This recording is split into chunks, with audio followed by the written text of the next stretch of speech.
Ladies and gentlemen, welcome to the second edition of Gen Why Are We Here? These are your co-hosts. I am, based on this episode, the ringleader of the Gen Y virus, former TXW World Champion, former CC Champion, former UWE Champion, Everett Crede, a.k.a. Everett, and obviously my co-host, former TXW United States Champion, former TXW International Champion, former TXW Tag Team Champion, Ace Whistler, a.k.a. J Joker Designs. Ace, how you doing today? I'm good. I'm not sure if I was international champion or not. Let's see. Oh, wait, Hang on. It was TXW United States champion. It was TXW Universal champion. Oh my TXW God! Global Yeah, they merged the two together. TXW Tag Team champion, CCE champion for a weekend, and I think that's about it. Yeah, well, I mean, quite a resume, nevertheless. So. Yeah, I mean, it's good. It's good for what the shit I've done. Yeah, right? I mean, all right, So fun fact, you guys, when we are recording this, it's Thursday, April 25th. Literally, as soon as we are finished recording this episode, we're going to be streaming the first edition of Gen Why Are We Here, which is the WrestleMania show that you guys will probably be watching on, at this point, you've already watched and hopefully enjoyed. So let me apologize on our behalf of going way too long on NXT, going a little too long on the Hall of Fame, not doing enough for WrestleMania. I think overall it's it was the first episode, and it was just us kind of going free ball and going back and forth and everything, and I think it's gone well. I hope the stream goes well tonight, and in this timeline that we're going to be in, we're going to figure out. So, I think it's time to talk about the namesake of the show. I think so. I definitely think that, because, everybody's for the people that do not know. I think it's time. Back now, for those of you on the UW channel that strictly follow only the Backyard Wrestling content, I want you guys to actually look up some videos by the YouTube account, TXW Chairman, and you're going to find the entire backstory of myself, Everett Crede, and this man, J Joker Designs, who actually... I would say the majority. J Joker Designs was CAW and TXW superstar Ace Whistler. And pretty much, long story short, we have united a front known as Gen Y, a faction led by yours truly, how would you say that? Co-henchman by Ace Whistler. There you go. Co-henchman. Let's just say that.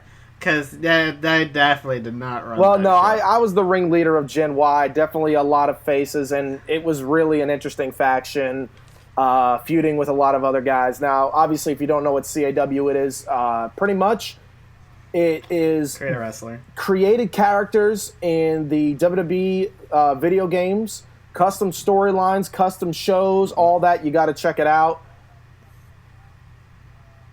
We'll get into all the plugs and stuff later on in the program. We will definitely but this episode pretty much describes the review of the entirety of Gen Y on screen and some of the stories behind the scenes.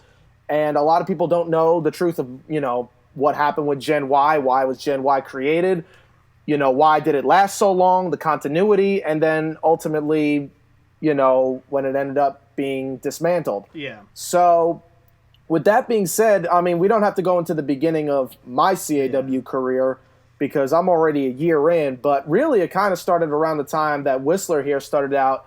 It was the beginning of SVR 2011. Yeah, so... And... 2011, around Christmas time, I got my 360.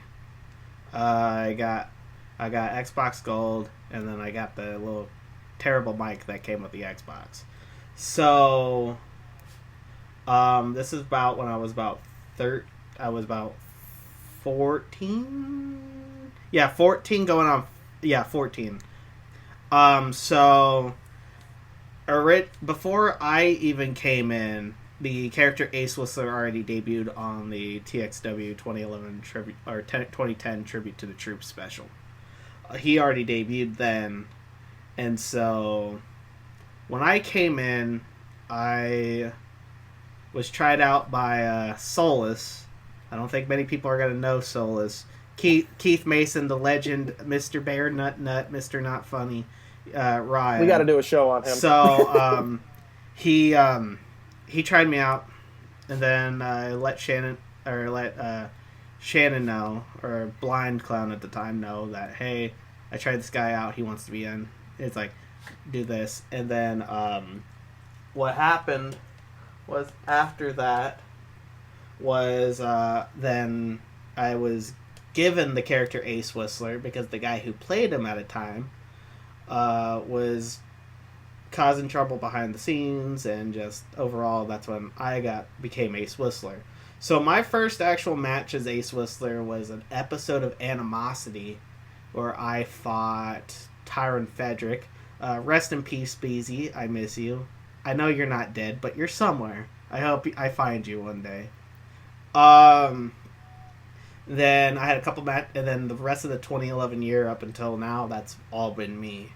So, right around the time I debuted, after Deception, that's actually when I met Rick, and I met Percy, or Marcus Edwards, Big T, Little E, as he'll be later known as, but Tyler. Then I met Dante Ordeal, or Rage Monarch, or Chris. So, I mean, there's too many freaking Chris's in CAW, I swear. God, but, so that's when I met them, was after that match of Deception, because, what's funny is, I'll go behind the scenes on Deception really quick. Rick at the time didn't have an Xbox, so he would actually go over to your house and play the match. And then he got really mad at the match and left your house. And Why did he get the because of Mignano. Because of Mignano. He would just fucking come in. All he would do would be the running belly to belly suplex, and he would hit that at least 13 times in a match. I lost count, but that's all the move he knew how to do.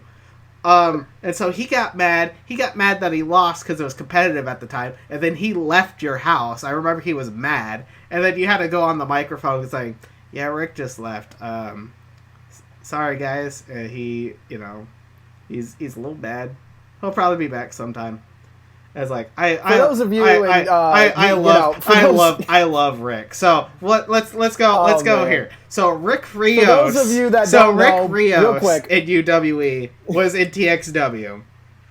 Yes. And now what you guys need to know is, for those of you that are strictly backyard wrestling fans or followers, Rick Rios wasn't exactly the same caliber of an eventer as a main eventer in CAW and in TXW as he was in UWE. In UWE, he was a main eventer, main evented Ultimate Redemption, former multiple-time world champion.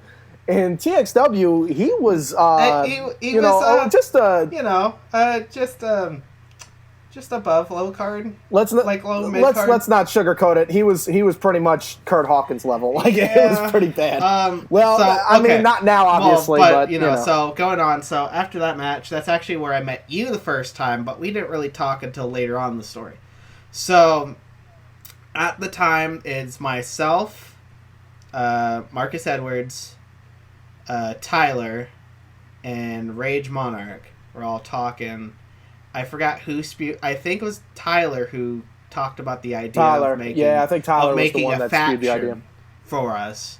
Just even if it's not on camera, it's just because everybody at their time had their own little social circles in CAW. I mean, it's still there, but what happened was that kind of started going up. I don't know if somebody pitched the idea or not, the idea to Shannon or not, and so when it went through, originally Percy was going to be the leader, and then just the rest of us were going to just be, in the faction. Ace, how did you feel? Because, for those that do not know, this is a true fact.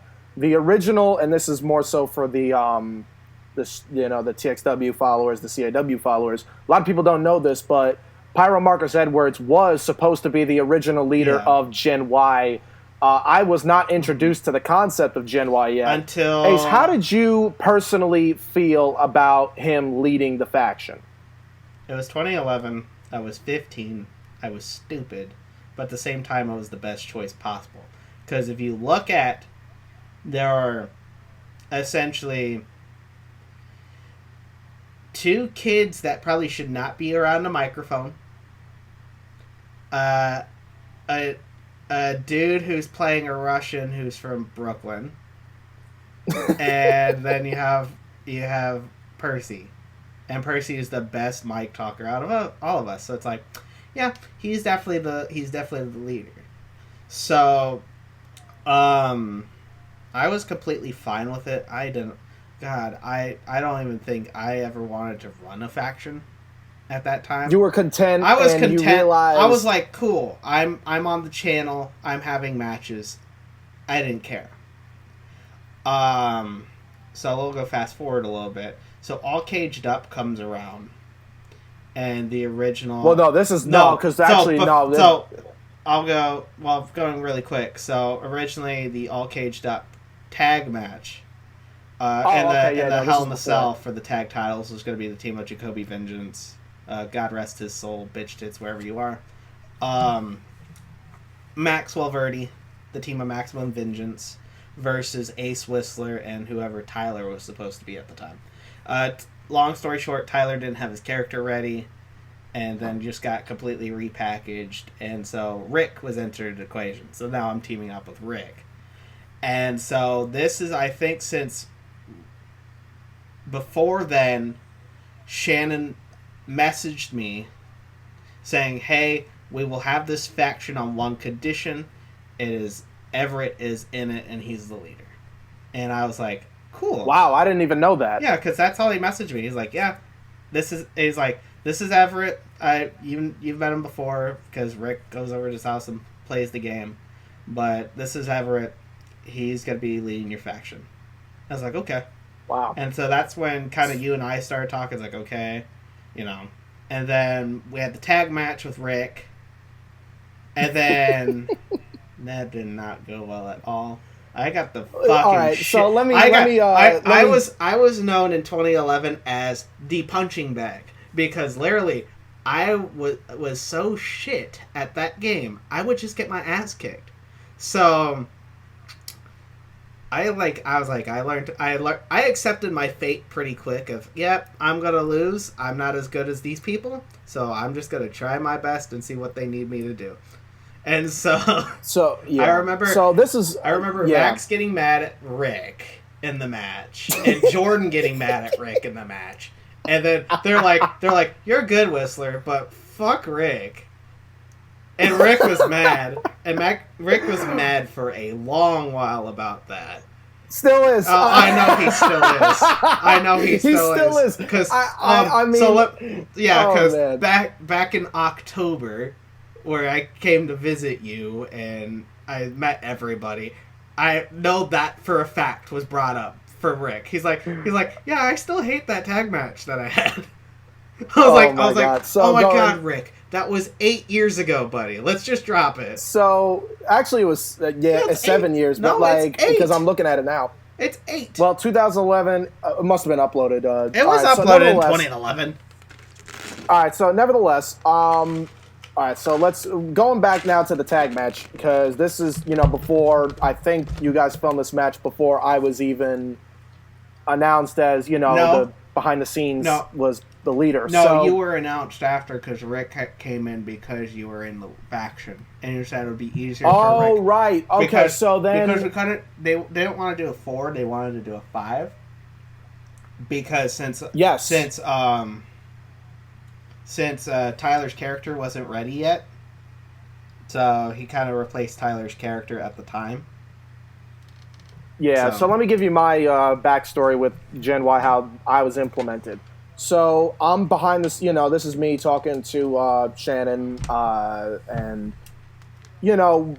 we're trying to figure out something for me. I just got out of another tag team, and then I'm running singles, but it's just, it's kind of running a little stale. I just lost the international championship, and then this idea pops up about this faction. And Shannon's kind of moderate on it. He likes the idea, he likes the concept, pretty much everything but the leader. And he was not sold on Marcus Edwards leading the faction, I think for two reasons. One, probably not enough star power, and he's coming in at the same time as you guys, so it's kind of like, why would he be considered the leader? And two, I know Percy and Shannon didn't always... Because it was very much behind the scenes. They didn't always get along behind the scenes. I love Percy. I do. He's one of my good friends I still consider.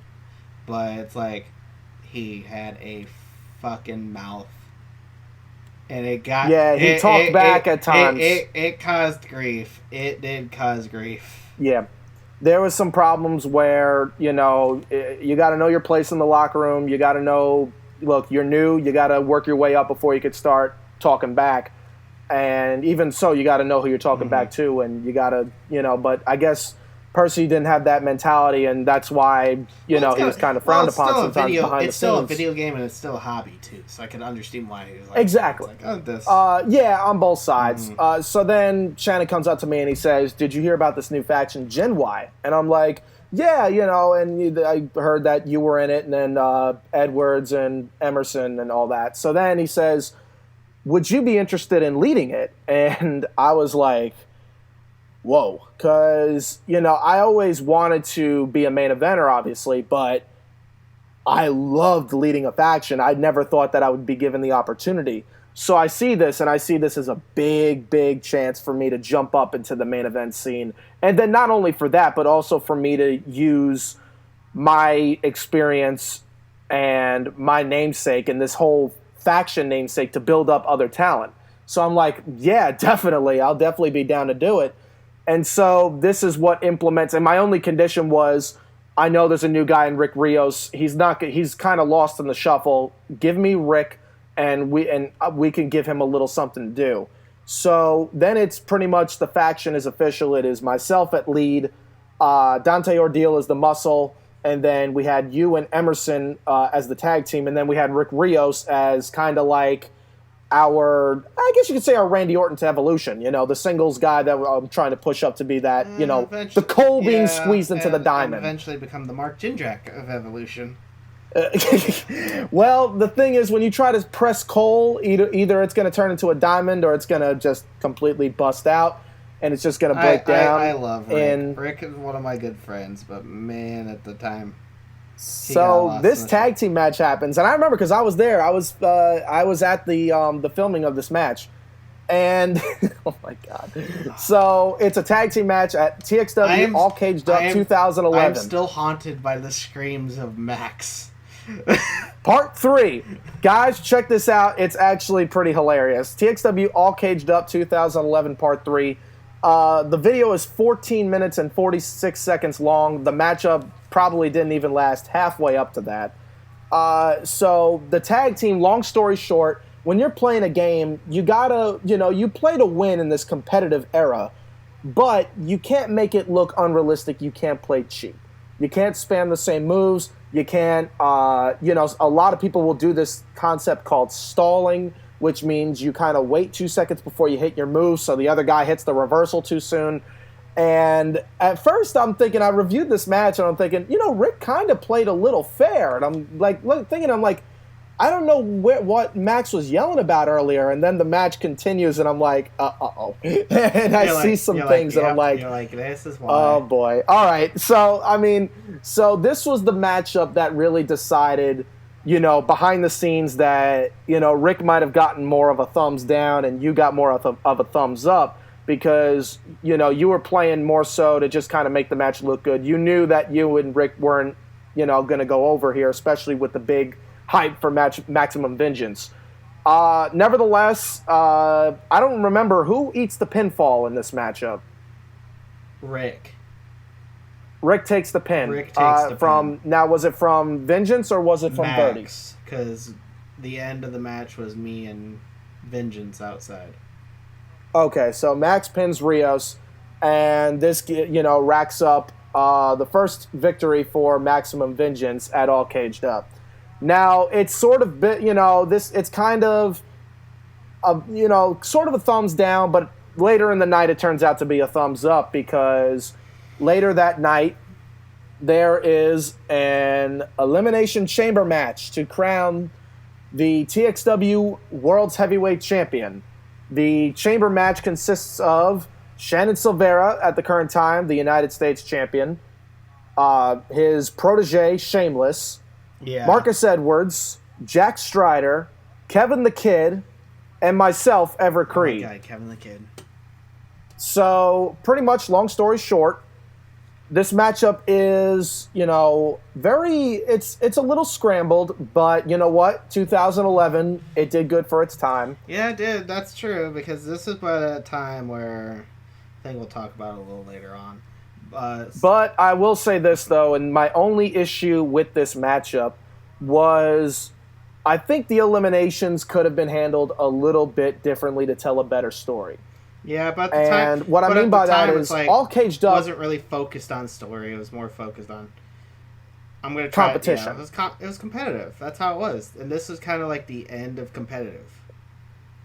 And this was sort of the beginning of the end of the competitive era. And the first elimination, I would have done exactly that. Jack Strider goes out first, eliminated by Kevin the Kid. And I believe it was with the kick. I don't know what he used to call that move. I think it was the Katie kick or something like that. I don't even remember. I don't know. The second elimination was Marcus Edwards was eliminated by Shameless. That I would have had. I wouldn't have changed that. And then the third ending was myself being eliminated by Shameless as well. This is where I probably would have had Shannon eliminate me instead, because now if you have Shannon eliminate Crede, you're telling more of a story that's going to brew into the future with Crede versus Silveria. That's the only thing I would have changed. Then the faction known as SFA, which is Shannon, Shameless, they're the top two. Yeah, then later on, double team on Kevin. Yeah. Which, I'm watching the match, and all the guys are on the set, and we're still watching the matchup, and we're thinking, is Kevin really going to power through against these guys? I mean, how is he going to divide and conquer? Especially against Shannon. And all of a sudden, Shannon turns around and knees Shameless in the face and pins him to get the cheap victory. I'm laughing my ass off, and I'm thinking, that was so smart. And you know what? For CAW, it was years ahead of its time, and I was so impressed by that. And then in the end, Kevin hits the kick, the Trouble in Paradise on Silveria, gets the 3 count, and Kevin the Kid is the new TXW World's Heavyweight Champion. I mean, other than sometimes maybe a no-sell to a finisher, which I know in this day and age is what the what the fuck that's is more this? so I'm just gonna say this. That's more so on the game now than anything. It sucks. Yeah. It sucks. Yeah, I'll say that. I will say it's more on the game. You'll do a big move off a ladder, and then both of you get up in like less than 5 seconds.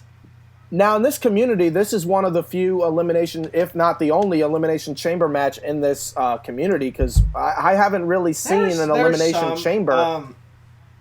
I know that.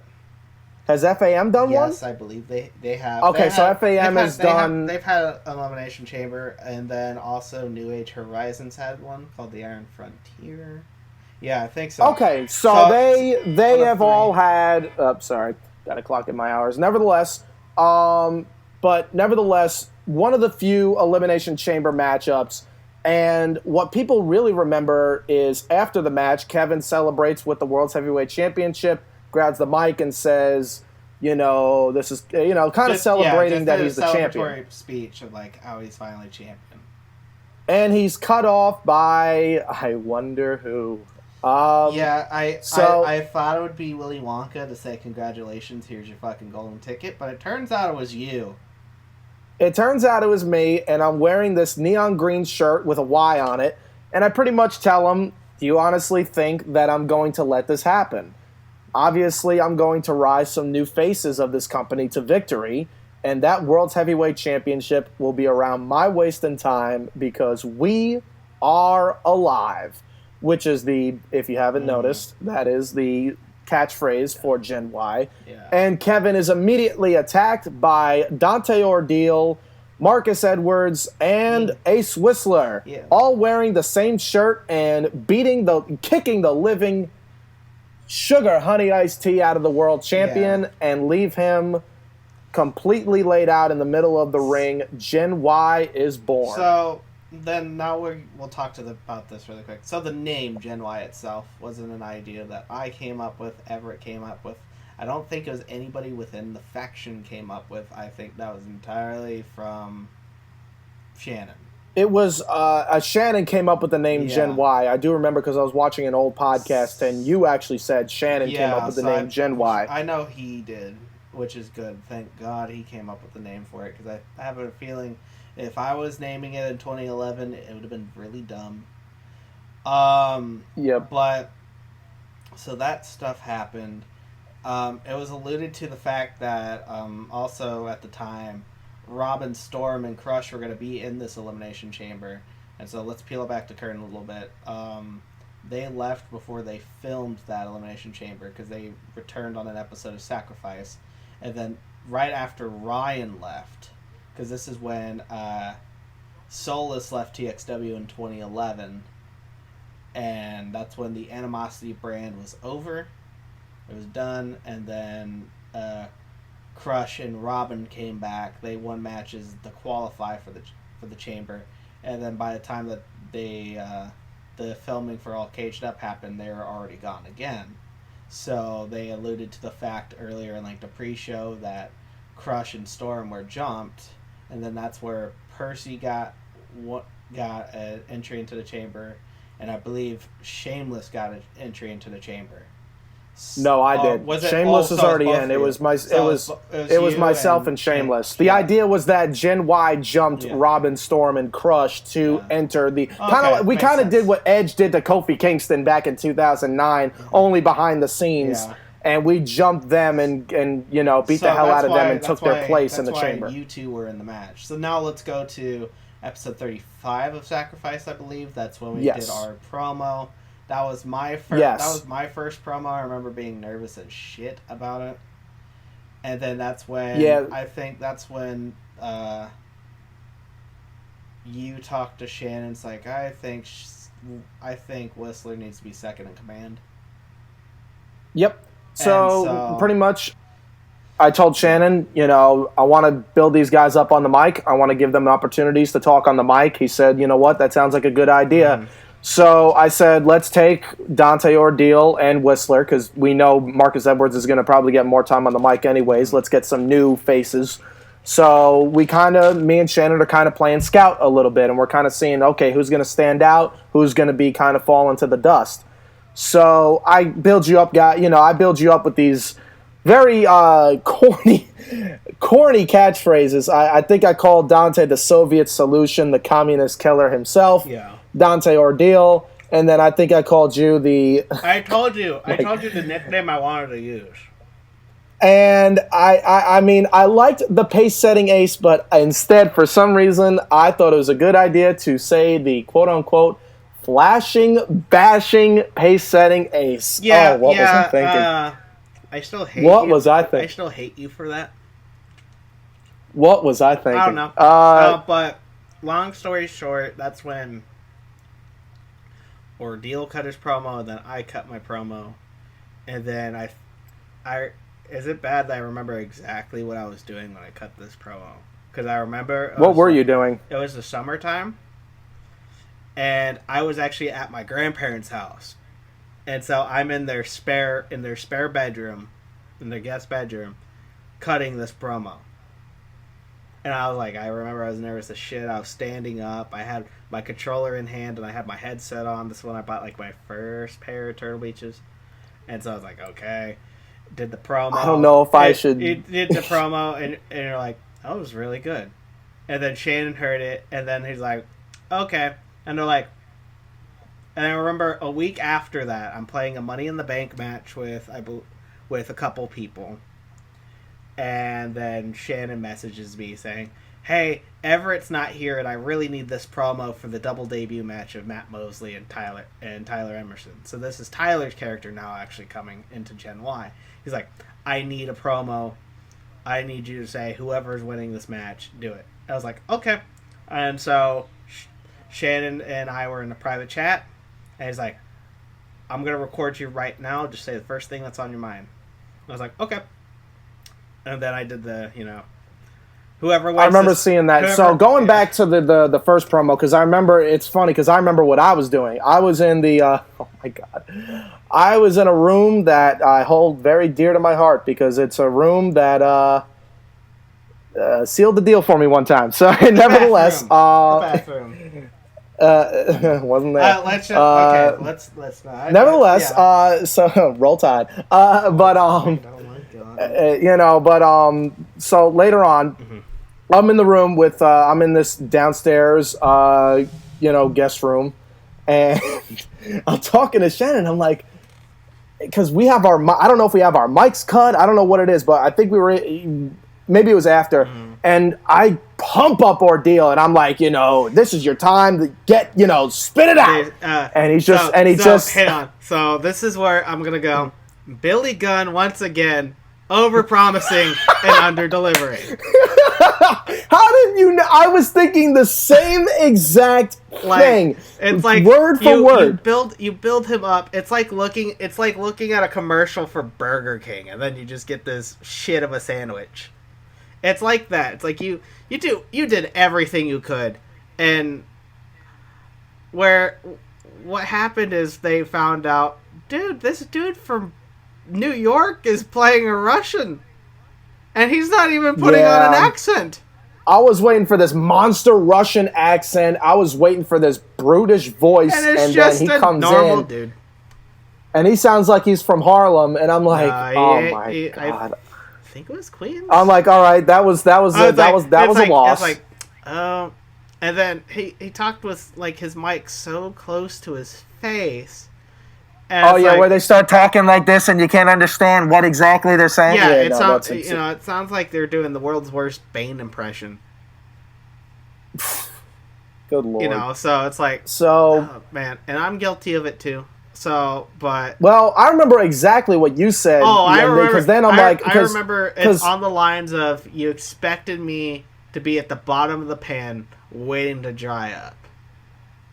Yes. I remember saying that. And once you said that, I'm thinking, like, my eyes just kind of, it had that, like, sound effect. Like, a light bulb went off. Kind of like those same sound effects that we got with the Bray Wyatt promo, at the Firefly Funhouse. Like, one of those, like, do-do-do-do, the clues have been in front of your face, man. They've been lying to you. Sorry. Oh my God! Friggin', we'll get to the Firefly Funhouse later on. We're not gonna do that, but Blue's Clues Bray might be over.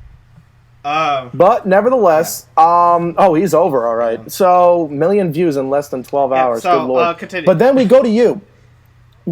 And I remember Shannon and I thinking, "Whoa, like that line. That's that was pretty strong." And this is what I keep saying about Becky Lynch. I love Becky Lynch, and finally she's doing it. But on the road to WrestleMania, her first line in a promo would go flat. Mm-hmm. Usually when you deliver that first line in your promo, that's what's going to get you either I'm into this or and when you deliver that... Here's what I'm going to say.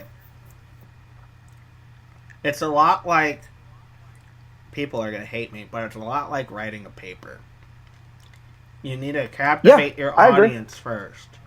So if you do a good line, a good hook in, then you got them and they're going to want to see how it ends. It's like a good beginning of a story. If you start your promo with this very poor opening line, it's not going to necessarily work. People are going to get dumped. All you have to say, are you ready? Finally. Mm-hmm.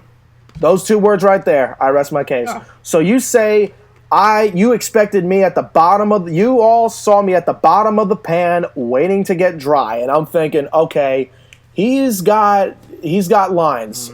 This guy's smart, and he's smart on the mic. Not bad. And I knew instantly. Not bad for an honors kid there.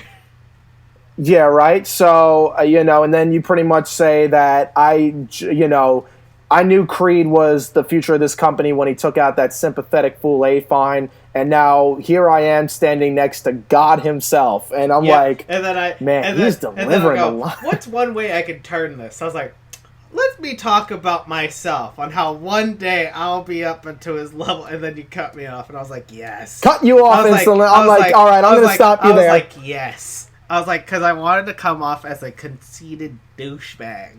It was like, yes, here's this dude, but look at me. One day I'll be much better than him. And you're like, no, that's enough. I was like, yes. No, I'm gonna cut you. I'm gonna cut off your 15 minutes now. Yeah. No, funny enough. And pretty much then what I will say is now we'll go into the first matchup of the night, where Dante Ordeal lacked in promo skills. He made up for in dominance because he absolutely destroyed Shameless and became the TXW Internet Champion. Was it a tables match? Yeah, it was a tables match. Yes. He won it with the, I think it was the top rope follow-away slam? Implemented right then and there was the original concept for the co-main event of Final Testimony 3, which a lot of people did not know. It was going to be a 6-man tag team match. The faction of SFA, which was Shannon Silveria, Shameless, and Brian McLeod, against Gen Y, myself, Dante Ordeal, and Ace Whistler. And this was going to be one of the matchups set up and one of the ideas, and it got instantly scrapped because... Okay, I'll say it. So after the taping of this match, about, I think, 2 weeks later... Dante Ordeal left TXW, and I remember this. One of the things that still kind of drives me nuts is he said, he's like, I had a heart attack. I was like, what? That sucks. I'm a kid. I'm 15. I'll believe anything that you say. If you tell me that the sky is blood red, I'll go look outside. And then so it's like, oh shit, really? And then it's like realized I was like, wait, he's like in his early 20s, I think. How it's like, unless he's really, really, really, really, So it's like Vivo. Yeah. Let's just say if he was the Boulder from Shrek, maybe a different story. But so he left, and then so it's like, shit, the internet title now we have to redo it. And so what happened was, after that, I didn't have a match.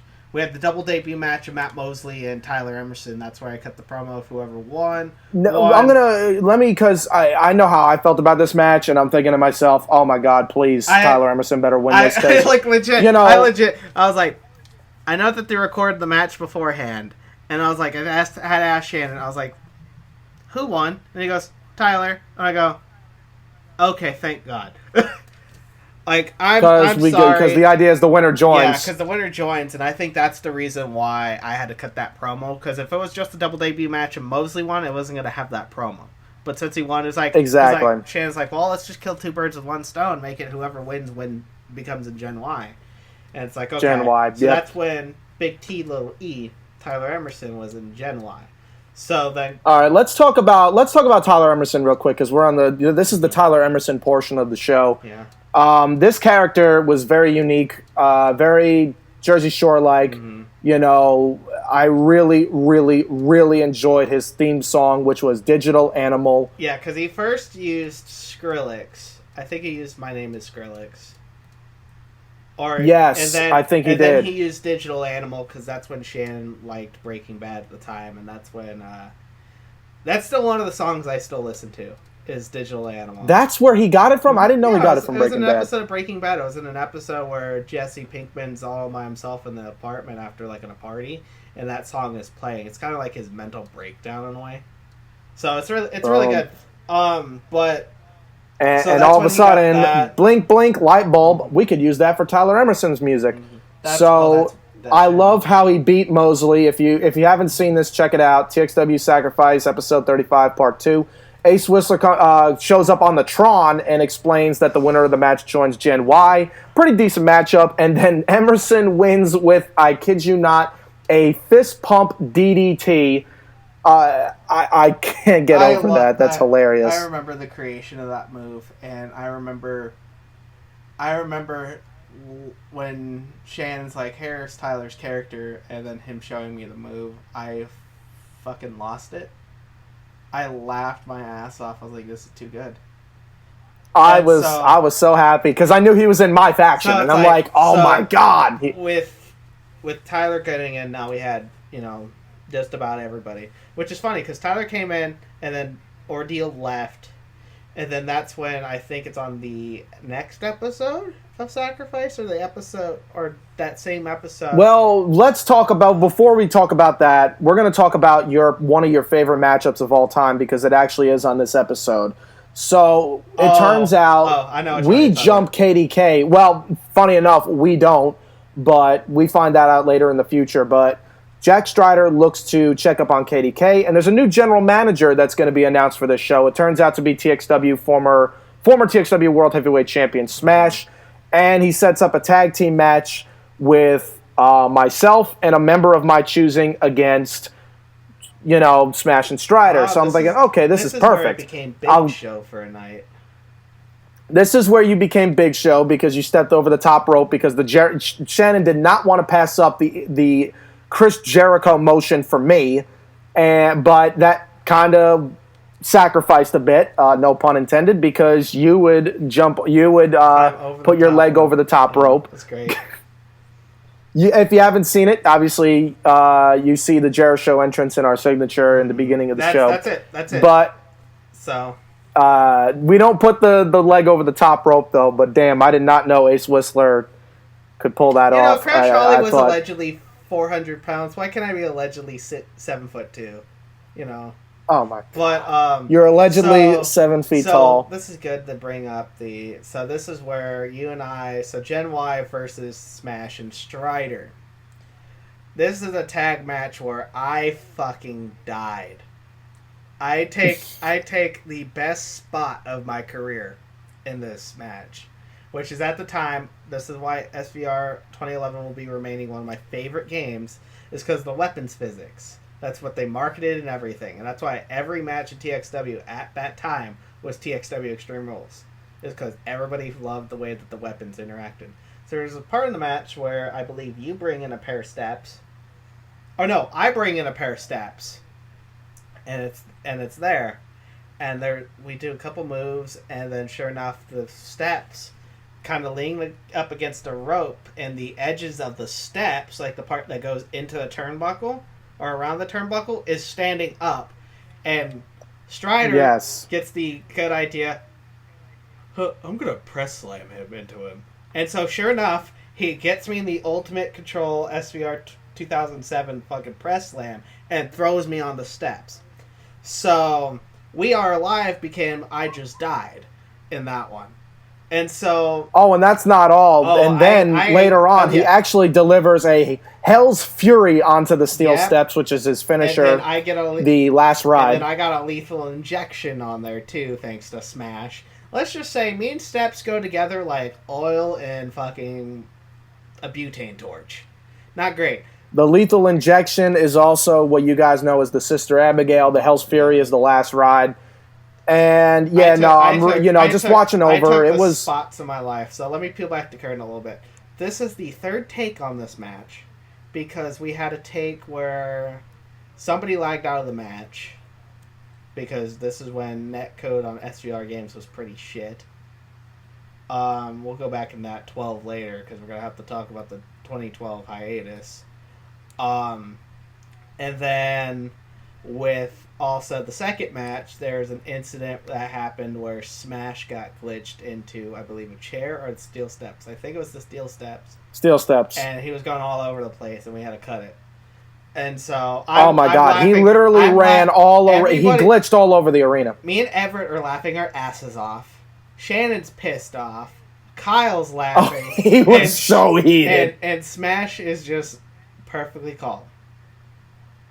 He was the one glitching, and he was the one flying over the place, and he was just. And he goes, this is fine, Shannon. I didn't like the match anyway.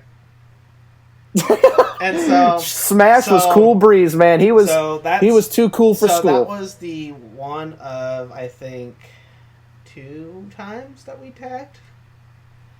Yeah, we teamed up. I know we teamed up in the reboot of TXW. We faced against I think that's the only time we Jacoby Vengeance. That's the only time we tagged up, besides that one. And against Jacoby Vengeance and Lips. Yeah, and yes, folks. Yes, that did happen. Creed versus Lips did happen. But we'll get into that on the reboot of TXW show. Which we'll talk about sometime. But going on, that'll be a topic up in the polls in the future. Well, we need to talk after. So I take the pinfall on that, and then I believe the next episode is where the SFA. This is where you get slaughtered. This is where I get.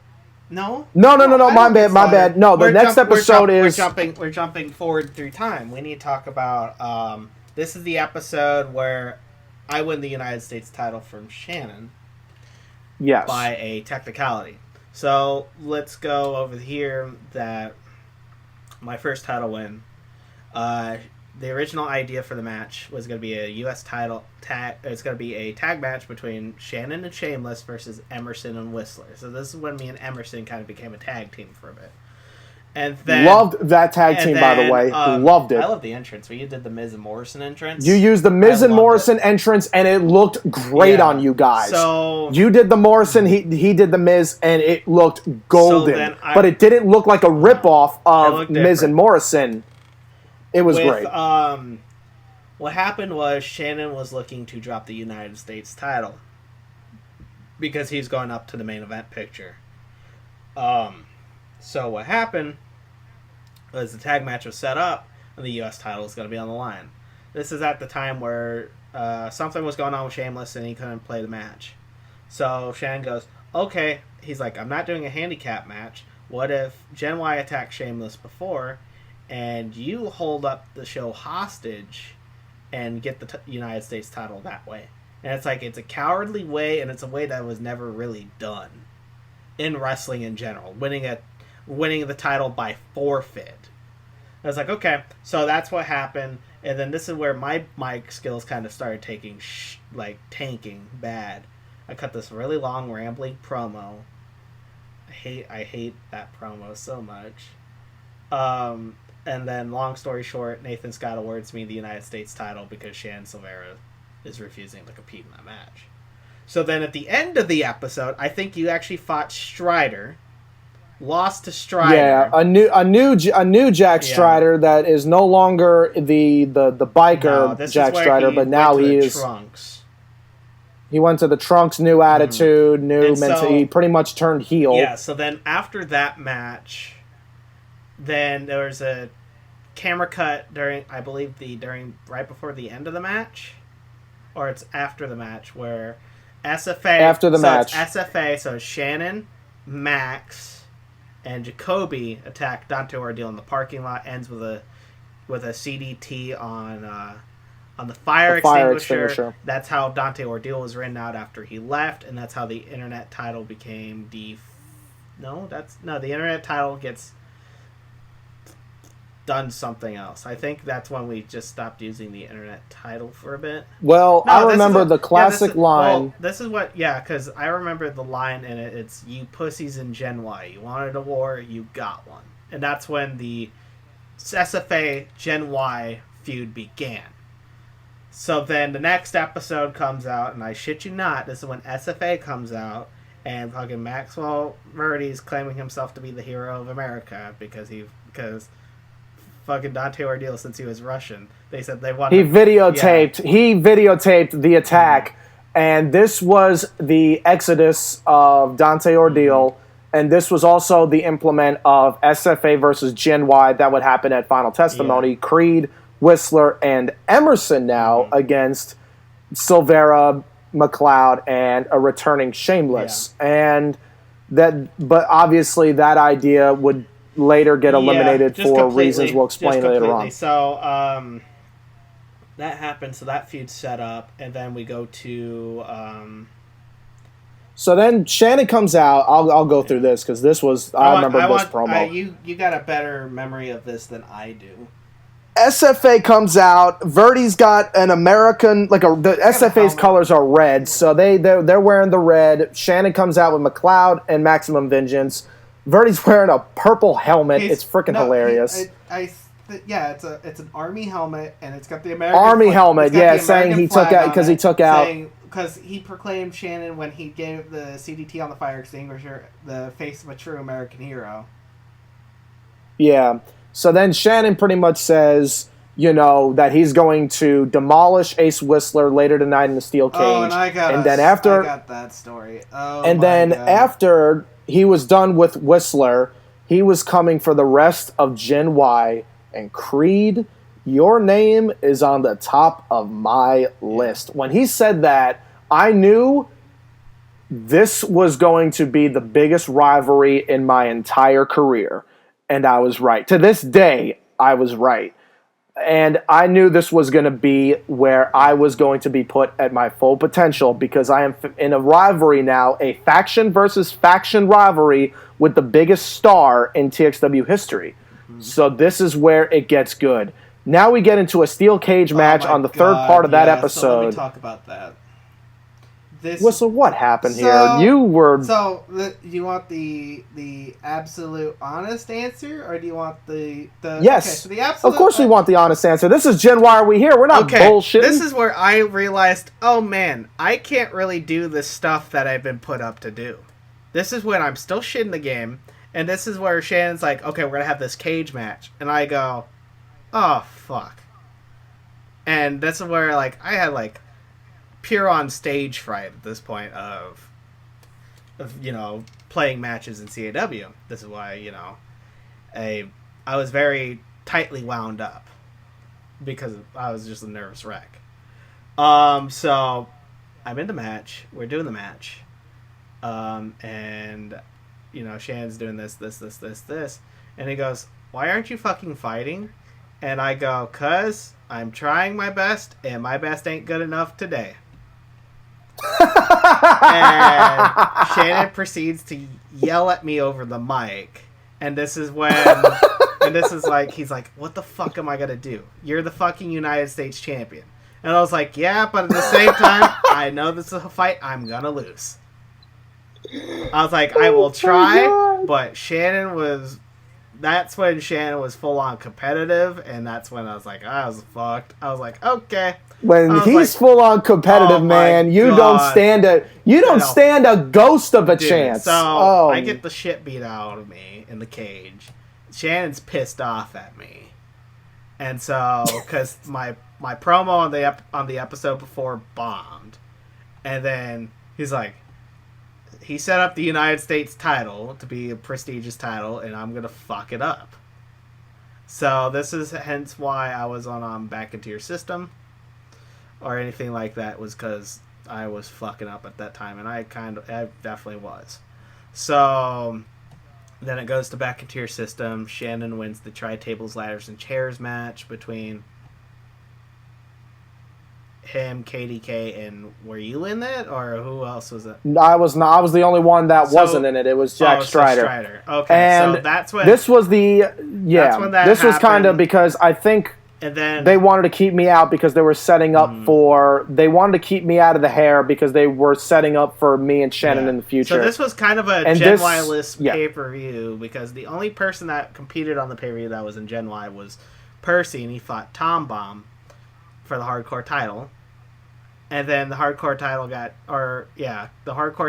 dropped a month later, or got dropped immediately after that to be refarmed into the classic title. And so that's when the hardcore title just stopped. The classic title came up.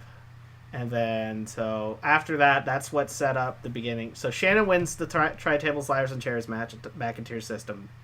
And that's when you get inserted into the title picture, is because now Shannon has it. That's when you come out, and that's when it builds up to Honor, Glory, Respect, you versus Shannon. Correct. And then I had, I think, one match. I had one match against Dion. Had one match against Dion. I know Rick had a match with Mosley, which that will take a fucking eternity. This is like we'll be in the Doctor Strange infinite time loop with Dormammu. You know, I have a bargain for you, but it's Shannon. I have another Matt Mosley versus Rick Rios match when we get into WWE 12 for the Internet title. So, oh my god. I have one match and then goes to Honor, Glory, Respect. I know that there's stuff that I'm missing in here, but it's all leading up to... Well, I pretty much have all the stuff here. So pretty much Shannon wins the world title for the 6th time, and he comes out saying that because he was straight edge at the time. So he's like, you know, the straight edge era kind of thing. Yeah. He was really going strong with that. He was wearing the Triple X shirt. And I come out and I pretty much say that, you know, we're sick and tired, and I'm the heel. Well, we're kind of both heels at the time, but Gen Y kind of... The difference between SFA and Gen Y was SFA were heels, but they would win clean. Mm-hmm. They were just an overall stronger force. Gen Y, on the other hand, would be victorious through underhanded tactics. So we acted definitely more like heels. Me because I could not win a title match to save my life, and we had to keep the title on me somehow. And it always through underhanded tactics. So then that's where I started becoming more of the heel, and Shannon would slowly insert himself into a babyface. But in this promo, you know, I come out and I say we're pretty much sick and tired of seeing Shannon Silveria as the world's heavyweight champion and as the face of TXW. Yeah. And I'm going to be the one that takes your place, and I'm going to be the one that defeats you for the world's heavyweight championship. And Shannon fires back with, you know, you're going to beat me and you're going to take my spot. 1 million people before you have said that, and they've all failed. What makes you different? And what made it different was, in a very, you know, a lot of people say that Everett Crede reminded a lot of other TXW fans and other people in the locker room of a younger Shannon Silveria. So it's kind of like facing yourself. And some people questioned, is Crede going to be the one? So then later on, we do a pick your poison, and, you know, I pick Shannon's opponent, he picks mine. I throw, you know, a loophole and say, I pick your opponent, but who's to say it has to be just one opponent? You're going to face Moslix tonight, which was a tag team of Matt Mosley and Chris Felix. Man, that was one of the abominations of 2011, I can tell you that. It was an abomination of 2011, but it was a genius idea to put Shannon in a handicap match. Mm-hmm. And I didn't want to put him against Gen Y members. Mm-hmm. I wanted to, you know, show that everybody wants you out of the picture. You end up facing Dion in a matchup, and you go over, and that was one of the few times you actually get a clean win. That was the match where I met Dion, and Dion's such a cool guy. And awesome guy. And that's where, you know, I was like, man, I feel great really guy, bad. You know, really funny, really entertaining. I can't tell you enough good Dion stories. We'll probably end up maybe even doing a show on him in the future. So Shannon ends up defeating Moslix, and then I face Brian McLeod. McLeod beats me in the matchup, but Shannon thinks to himself, okay, we can't make the number one contender look weak, so we'll edit it in that Tyler Emerson interferes, and Everett Crede gets disqualified.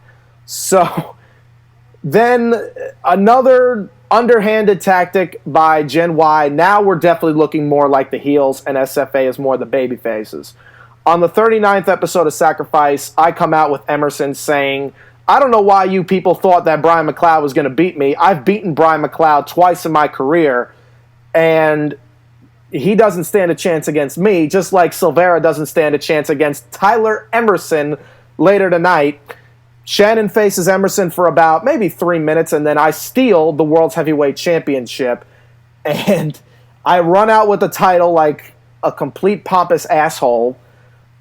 And I think to this day, Rick Rios saw that and decided, I'm going to take that idea. And if you notice, Rick in UWE steals the world title from every challenger he ever has. So then, later on that night, we do a contract signing. Well, not to mention also one of the many Matt Mosley versus Rick Rios matches. But later that night, me and Shannon have a contract signing. And I pretty much tell him, whether you like it or not, your time in the sun is set. and my time is beginning to rise. This is my era now, and I'm going to defeat you, and Gen Y is going to overcome SFA. And Shannon tells me, and this is amazing because this is the rivalry, and a lot of people didn't know this, but this promo got to me, because he says, do you remember Calypso? And my instant reaction was yes, because that was the rivalry that got me into TXW, was watching the Shannon X Calypso matches, and there was 2 matches that, did it for me. All Caged Up the year before, and then Back Into Your System the year before, and that was when he hit him with the CDT, or at the time called the explicit content, from the top rope and caught him in midair. The rated RKO. Amazing. Yeah, the rated RKO. Amazing move, amazing way to end the match.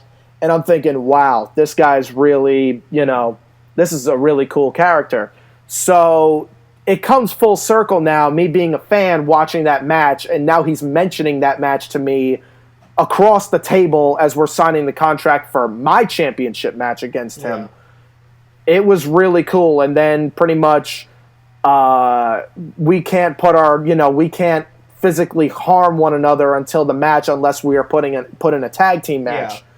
So then he says, I don't need to put my hands on you before Honor, Glory, Respect, and then I get put through the table by Maximum Vingence. Yeah.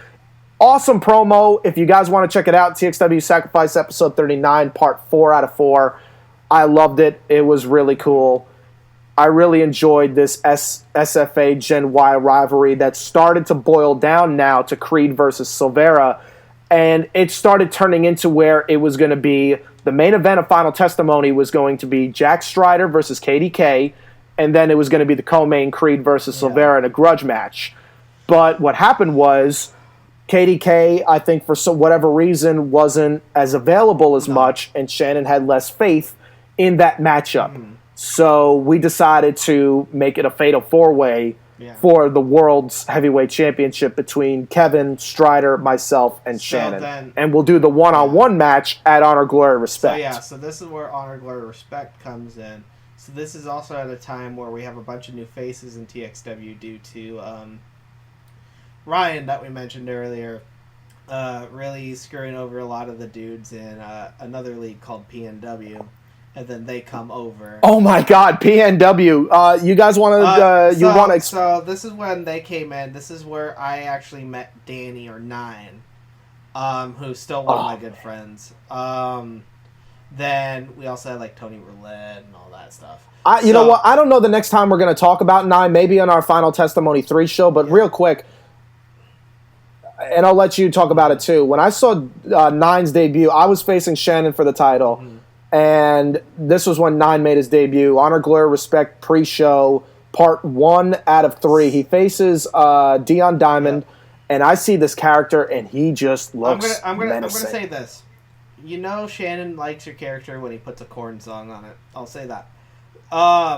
So he did love his Korn. With that happening, also Robin comes back. This is when Robin comes back. This is when not many people know, this is when Devin Surefire came back too. And so Robin comes back, and so that's when I get put in this little program with Robin that only lasts this episode. This pay-per-view. So with Robin coming back, he challenges me, I believe it's on the first part of Honor, Glory, Respect. And keep in mind, this is when I still was shit in the game. And Robin and I put on a great match. You guys put on a fantastic match. Robin had the hacked moveset, so the hacked moveset started to come into effect in 2011. Because this is when this is when simulation started taking form. And so what happened is, we're going back and forth in the match, and then there's a part where Robin Storm Irish whips me into the ropes, and that's when Marcus Edwards comes in and interferes. Yes. No joke, I think Robin won that match originally. Then he's like... He did, he won the match. Shannon was heated by it. Because I just lost... He's like, no, Whistler needs the title still. And so that's when all that... So this is when the cheap tactics started to come in for me, because I was terrible in the game. So Shannon was compensating for the fact of, hey... Justin here doesn't know how to play video games. So we need to defend him with highlight reel. So with our story creator at the time. So that's what happened with that. So that's why you'll see a lot of interference in my matches. At that point is because I sucked so bad at the game. I'll be the first person, I swear it'll be an epitaph saying SVR 2011 was not my year when I die. And so that's when Robin came back, and then of course the match that kind of was the defining moment of that show was you versus Shannon. But it wasn't the only Gen Y match, Gen Y versus SFA match on the card, because on the second part we had Tyler Emerson versus Brian McLeod. I didn't even remember that.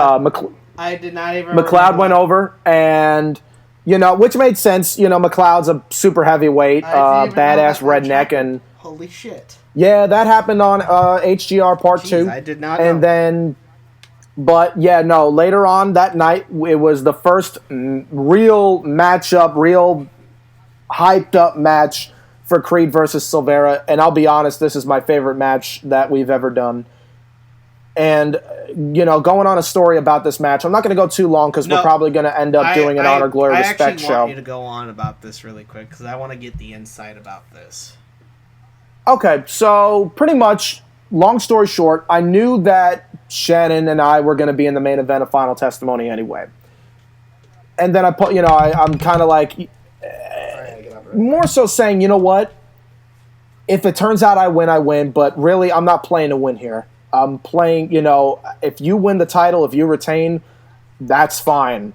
Either way, we're going to be in the same match, and for the same title on the line, I'd rather make the match that everybody's going to remember. I'd rather me lose this match, and it is remembered years and years and years after, than me win the title, me try to win the title, and it just looks like a regular competitive match, and it looks like crap. I want to go back, 10 years from now, look back at this matchup and think, wow, this is cool. So we put on, this is really one of the first simulated matchups in TXW history, excluding Strider and Shannon X at Final Testimony 2. So we go to Honor, Glory, Respect, and we kind of, we start up with the chain, and it's completely unpredictable of what move we're going to do, and it turns out to be a battle of one-upsmanship, and I loved it. And Shannon and I are going, this is our first time really as main eventers, as equals, kind of like, let's see what we can do here. And I loved it. We were out trying to out-wrestle one another. I put him in the Cobra. He puts me in the reverse chin lock. I fight out. I put him in the Cobra clutch. He puts me in the Cobra clutch. Then I get him in the chin lock. We're trying to battle one-upsmanship. And then we go into the classic TXW Extreme Rules style. And I remember, him doing an arm drag off the top, and I land on the steps. I superplex him on top of the steel steps. A lot of really cool transitions. That was honestly one of the best spots in that match, but it's really ignored for, the amount of technical prowess in that match was that superplex on the steps. I'm a sucker for good weapon spots, and that was a great what I loved about this matchup was you kind of knew who was the baby and the heel based on the wrestling style. And Shannon was really picking up the pace. He was the fast-paced performer. Every time I was in control, the matchup went a lot slower. It was a lot more, as Ange always says, I say a lot, slow, methodical pace. And every time that I was in control, the matchup went a little bit slower, sucked the crowd out of it, but then Shannon would come back and make an ultimate comeback. And I remember one of the spots was, and he's really smart when he comes to the simulation. He says, I'm going to put you in the arms of sorrow really quick, which was his submission hold, but break out fast because it's the first time. So it's like, oh, he's locked in, he's locked. Oh, we got out just in time. Yeah. Whew. For a second, we almost had a champion there. So then I break out, I nail him with a drop kick. But then it gets good because we do this amazing spot where it gets really fast paced. And I throw him to the outside. I can't tell you how good this looked. I went to throw him on the outside. He holds up on the apron. I roll to the floor. I try to grab him by the foot.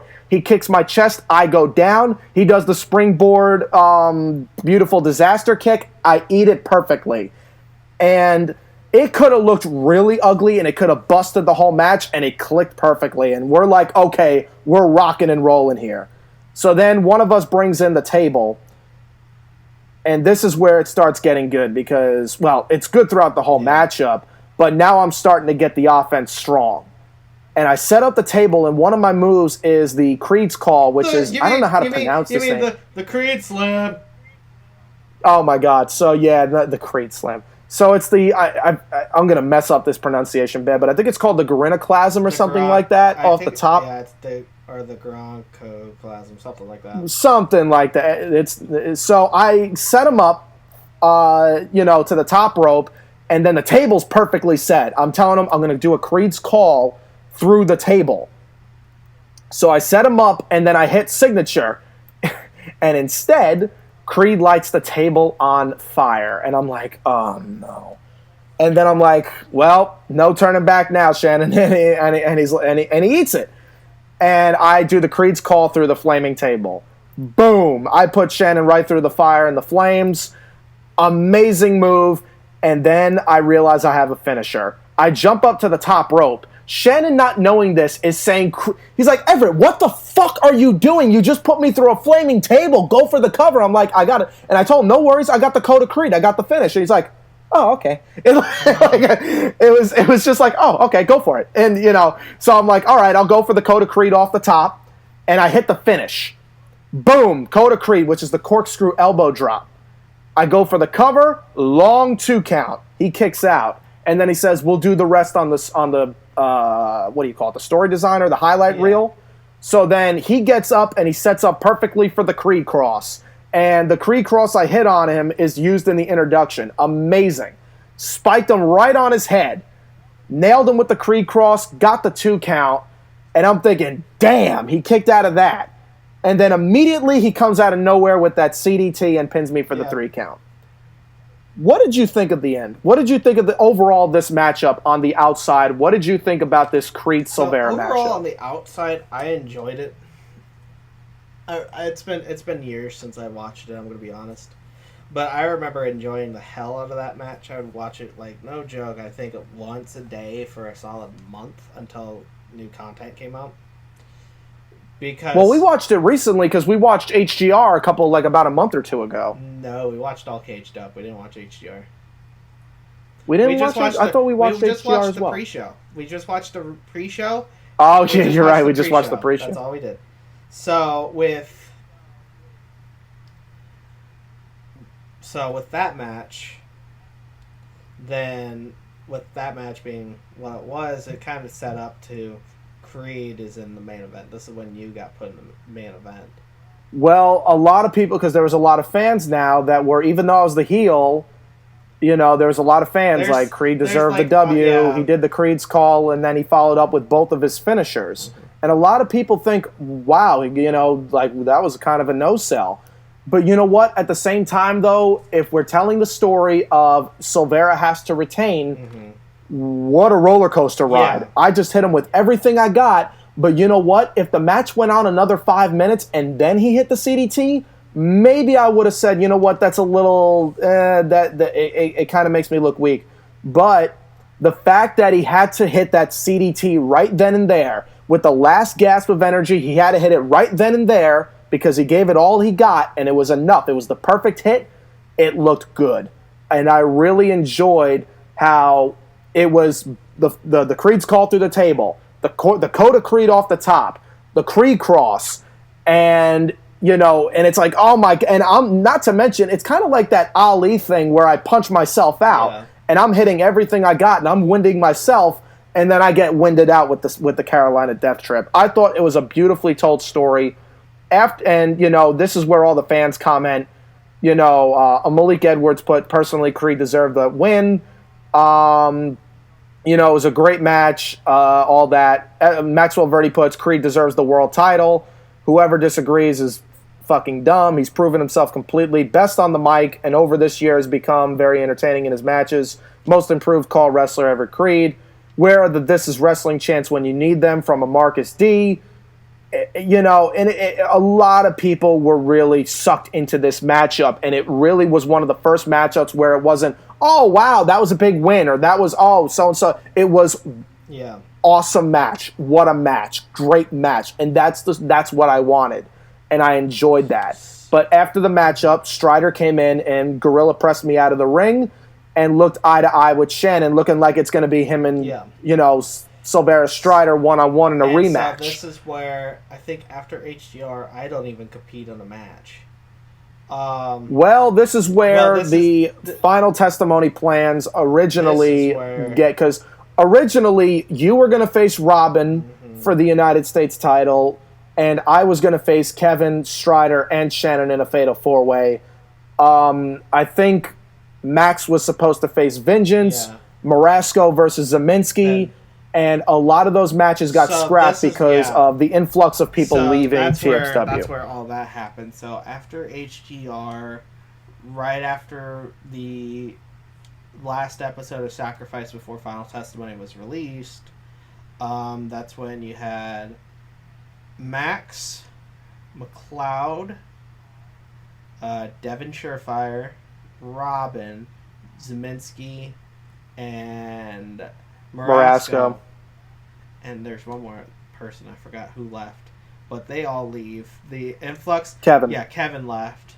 And then this is when the influx of the PNW people that we got, like, right before HER, the majority of them leave.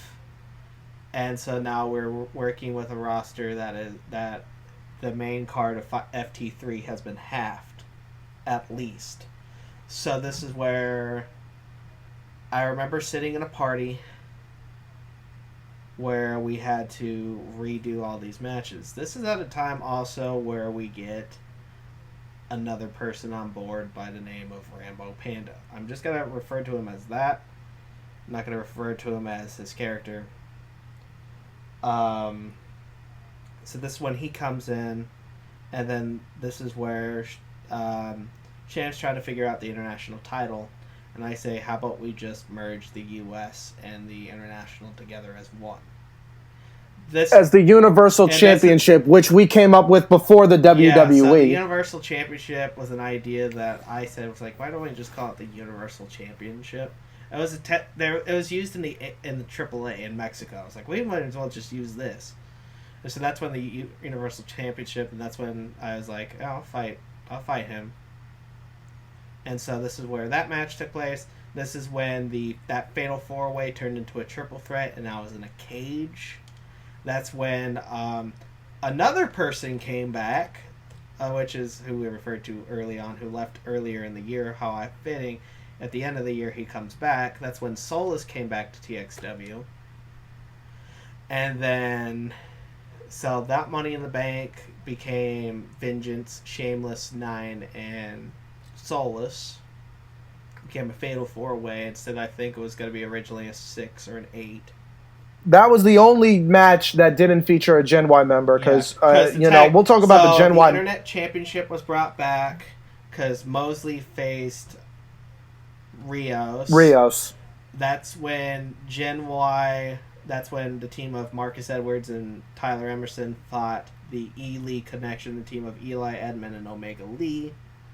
That's when then we also had a new introduction of a new general manager. That was played by Dion, but not actually Dion's character. I forgot the name of his name. I forgot the name of his character that he used. Yeah, I'm not. I mean, I could go back into the archives, and look it up. But when then the main event was changed and all that. So this is when FT3 is now. Well, let's talk. FT3 became entirely different. What FT3 really was it was supposed to be the ending of season 3, but the way that everybody left, it kind of became a fresh start. So now Final Testimony switches from the finale to almost kind of like the premiere of season 4. I agree. So this isn't the end of a season, but more so the beginning of one. And now we're on a new game. We're on WWE 12, so we're no longer on 2K11. Not 2K. We're no longer on SVR 2011. After this episode, after FT3, that's when we realized how terrible this game is. It was great to a point, and then this is when our biggest, the thing that TXW was marketed around, the thing that CAW became, like, online, this is when that was kind of thrown out the door because the servers were absolute garbage. Well, before we get into the hiatus, we're going to still kind of loop with Final Testimony. I just want to say that really quick, that WWE 12... Oh, yeah, if you think WWE 12 is a great game, fuck that. It was not. It was pretty trash. So, Final Testimony 3, the first part, we get the Internet Championship. We get Rick Rios with his fucking horrific chest tattoo God, the one that looks against... Like a pretzel? No, not the pretzel one. It's it's another one. It's the waffle fry. As I called it, because he went from the waffle. Yeah, the fry, waffle fry. He went from the waffle fry because he took that one design and I don't know why he has. I said, Rick is one of my brothers. It's one of my great friends. I love Rick, but what the fuck was he thinking with that one? So yeah, so waffle fry tattoo versus dude with the spider fetish for the internet title. And Las Vegas, Nevada. Now, my biggest problem with this event was, looking back at it, was me and Rick's attires. I wish that we did more so of a Gen Y theme. But nevertheless, Rick Rios and Matt Mosley have a pretty decent matchup. It doesn't go too long. It doesn't go too short. Mosley gets the win with the arachnophobia. So then, so we got a loss there. But nevertheless, we have a tag team match, Gen Y, Marcus Edwards and Tyler Emerson versus the Elite Connection. Tyler Emerson wins with the backstabber, which he called, I kid you not, the double bagger. Yeah. Oh my God! What a who thought of the double bagger? I think that was Shannon. Probably. I think his exact reaction was, sometimes when, call him a double bagger. Why? Well, he uses both knees, and sometimes somebody's so ugly that you need to put two bags on their face in order to have a conversation with them. And so I was like, that's bad, but that's a great name. We go to the third part. Now this is where you face Rambo. Oh my. Now, okay, so let me talk about this. So this is definitely one of my better matches. So I'm going to go through. So this is where I actually had a really good match. So I had a really good match with Rambo. Then, long story short, more interference happens. Originally, what happened was... This is also where you upgrade to one knee pad. Yeah, this is when I went to one knee pad, and I had a whole new thing of finishers. So what originally took place in the match when we recorded it was I hit him with about 3 finishers, and he kicks out. So the issue with that's when TXW kind of got its rules updated, where it's like if somebody hits you with 2, that's when you have to. The match is over. So this is when competitive is like, okay, we need to do this. So if you get hit with 2 finishers in the match, you're done. And he kicks out at 2, and this is where I was like, okay, you know what, like, we have to scrap this mat. We have to scrap that. And he goes, no. He's like, so what should happen? I was like, well, I think I'd tell a better story if I lost on the I think, I was like, I have no issue with him being champion because we need a babyface champion. I was like, if we're going to go into season 4, me and him are going to go on this program, he should win the title. So he wins the title after, Rick Rios interferes, distracts him. I win the match. Then the decision's overturned. The match is restarted. I get hit with the bash bomb. And that's 1, 2, 3. Universal Champion. That's him. And then we'll go. I'm gonna skip. I'm gonna do this really quick since we're not gonna really talk about tributes to the troops. Long story short, originally tribute to the troops was gonna be me and Strider versus Shannon and Rambo. Rambo leaves TXW before that even happens, And then also this is when the servers for the game started becoming shit. And so Ryan goes, you know what? I'm just gonna do what he called he's just like, I'm gonna do a recap video with a couple pictures from the game. Slideshow. Yeah, he did a Windows movie slideshow as a recap. Which really bugged me because all the Gen Y members looked strong on that show. Rios beat Mosley, you beat Rambo, so I got the title, and then I lost the Solus, but Gen Y attacked him, and then in the main event with Shannon and Strider, I jumped them both with a steel chair. Yeah. So I was a little bugged, but what are you going to do? The tag match, which is Marcus Edwards and Tyler Emerson versus the Elite Connection. They beat the Elite Connection. Then Marcus and Tyler, for the first time ever, actually getting kind of promo, which is actually good. Or decent, I should say. So then that goes into later on where then it's. Well, that's where after that match is where you face Rambo, and then they do the Money in the Bank. But then lastly, it's the steel cage match. Talk about the cage match. Talk about it really quick because I'm gonna guess we're gonna probably do an FT3 episode sometime. Yeah, I'm not gonna go too much into this, but I will say because Shannon was thinking, okay, what are we gonna do? Because we got to have a stip. We can't do Hell in a Cell again because we did that last year. And he said, why don't we do a steel cage? And I'm like, you know what? When was the last time you really see a good cage match? I mean, the matchup I thought was good, especially for a Final Testimony match. However, this is where I made... The problem I had with this match was it was the Season 4 premiere, and we did introduce a new set of moves for myself and Strider. But you also got to realize this is our WrestleMania pay-per-view. Yeah. This is Final Testimony. I started using the finisher known as the Dehumanizer on this show. You don't want to introduce your finishing move, your new finishing move, on the biggest spectacle. You want to, especially when it's a cage match and it's not going to finish off an opponent. I wish that I switched it and I used the Creed Cross, and I wish Strider used the Hell's Fury.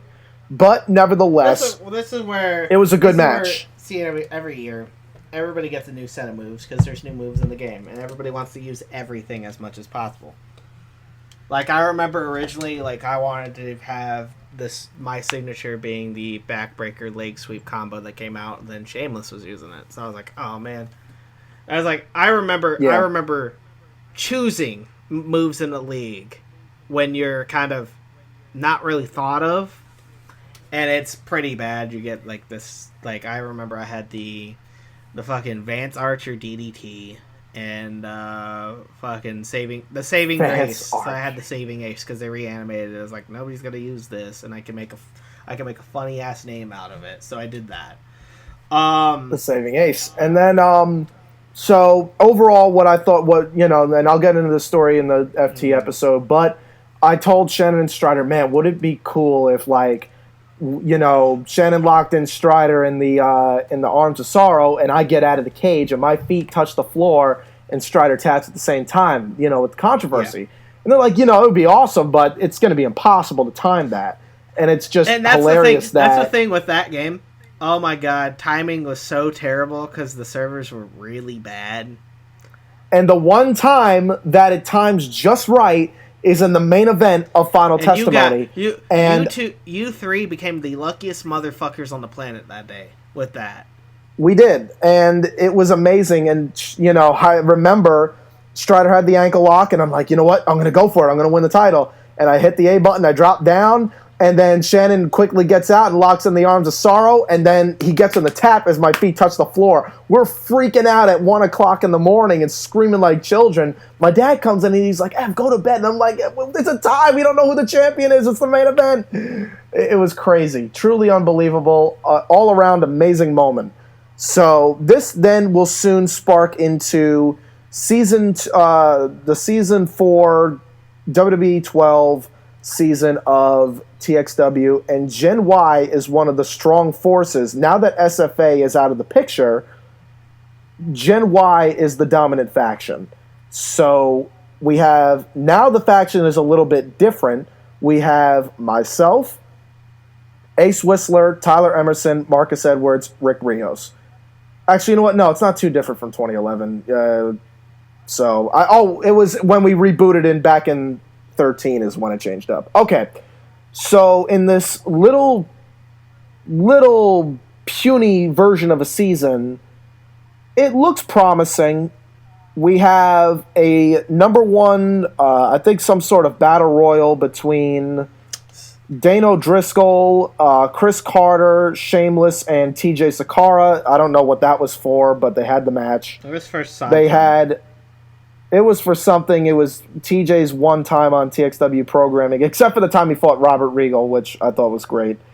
But then we go into the main event of that episode premiere, which was myself versus Shannon for the TXW World Heavyweight Championship in a 15-minute Iron Man match. This is the matchup I'll talk a little bit more about because we're not going to really cover this up again. Yeah. I loved this matchup because this was the first time I pinned Shannon. I pinned him with the Creed Cross, I believe, and I got the pinfall on him. And I start, I do the Dolph Ziggler, where I'm just like talking at him and like, you think you're better than me? I just pinned you all that. And in mid-sentence, he drops me with the CDT and evens the score. And we just go back and forth and back and forth. And then later on, Shannon gets the lead. And it's 3-2, I think. And then I tie it up and I don't know what I beat him with. I think I pin him with the Creed's Call or something like that. And then I execute the dehumanizer. 66? Sorry. And yeah, there you go. I get the I hit the dehumanizer on him, I believe, and then that evens the score. No. Then I get the lead. I get the lead with the dehumanizer. Yeah. So now the score is 4-3, Crede Ace Whistler, and there's like 2 minutes left. And I pretty much gain momentum. And then in the final 30 seconds, Shannon drops me with the CDT, gets the pinfall with, about 20 seconds in. 20 seconds to go, Shannon ties it up 4-4. As soon as I get up, he hits the Arms of Sorrow, locks it in, and I'm thinking, damn, I'm running out of time. I'll tap out now and see if I can hit the finish to tie it up.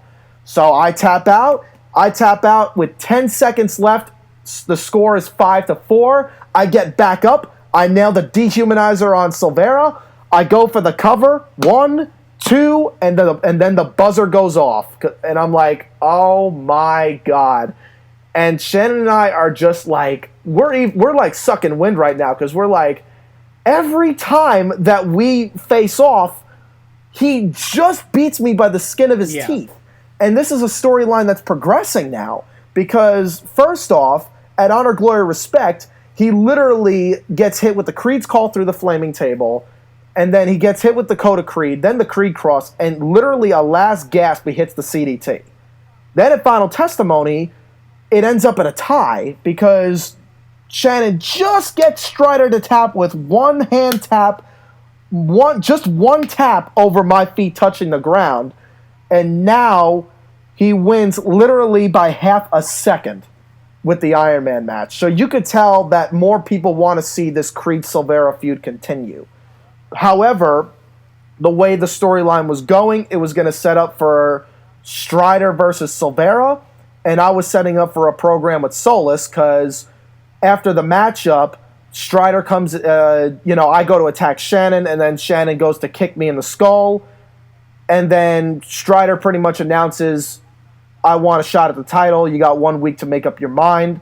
And then I attack Silveria with the Creed Cross.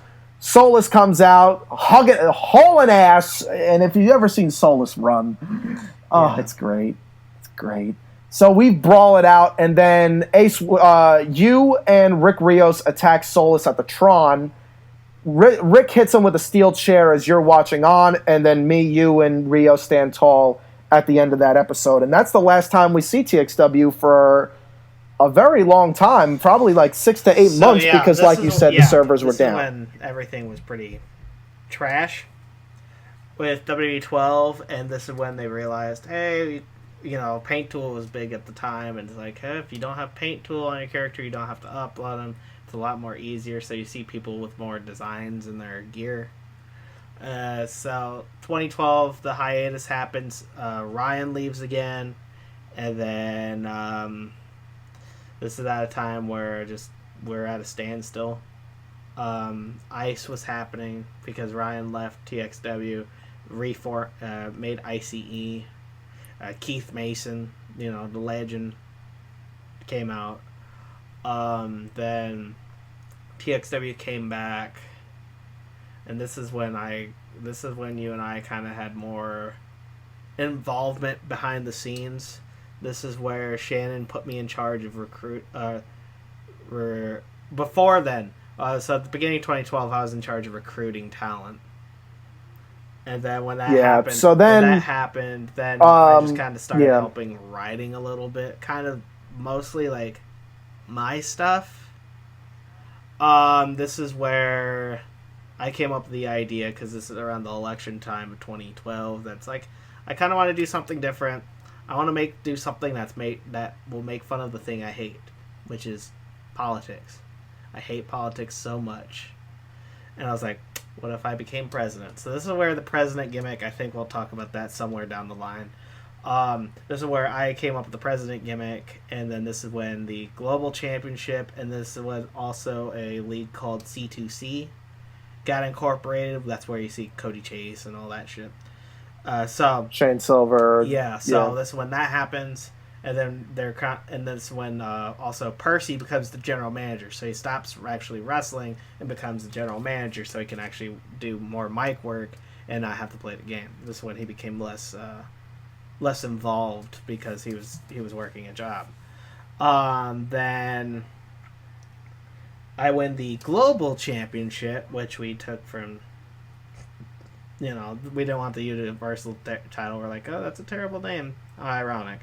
And then the global championship happened, and then this is when I started feuding with AC Arthurz, because Arthurz was over at the time. So I won the title in like a 5-man elimination match, and the last two was me and Arthurz, and I beat Arthurz. But Arthurz, this is when... Wait, when was this? When was the elimination match? I think it was the Sacrifice, the returning episode of Sacrifice. After the hiatus. Was it? Okay, I gotta look back into that, because I don't remember. There was a dude named Matt Maverick in there. There was a couple dudes. I only remember AC Arthurz. I only remember Andy. That's it. So, because that's what set up my feud for Ultimatum and the beginning of my president gimmick.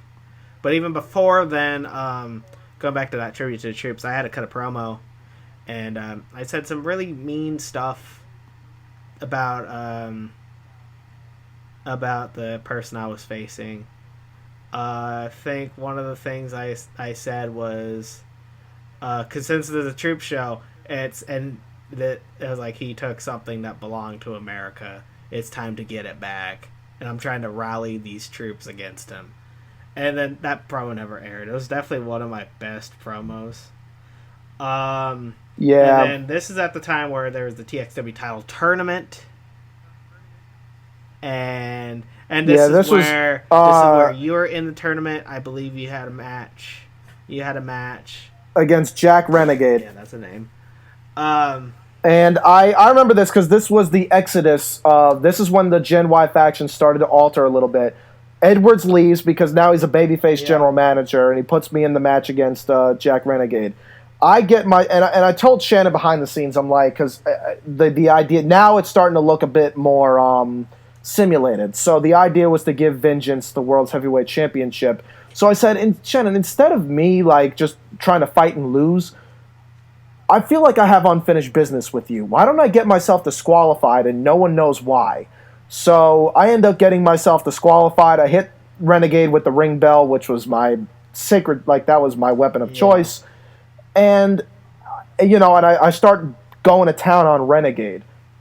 And no one knows why Creed wanted to get himself disqualified from this matchup. And then I explain it later on that evening, and I use this riddle. Because this was really when I think Arkham City came out and Sorry. Oh my God. That's a really terrible joke there. So I do this riddle, And because I was really trying to build a new genesis and a more personality behind Everett Crede, and not so much trying to say like, oh, all the typical stuff, douchebag heel that thought he was better than everybody else. So I wanted an Everett Crede that was a bit more sadistic, but a bit more methodical, an intellectual superior. But this was also around the time where I started using the handle, the self-supremacy. Because this was the first time ever in TXW that I used the supremacy is now before you. And it was on part 3 of the Rebirth, and I do this riddle to explain.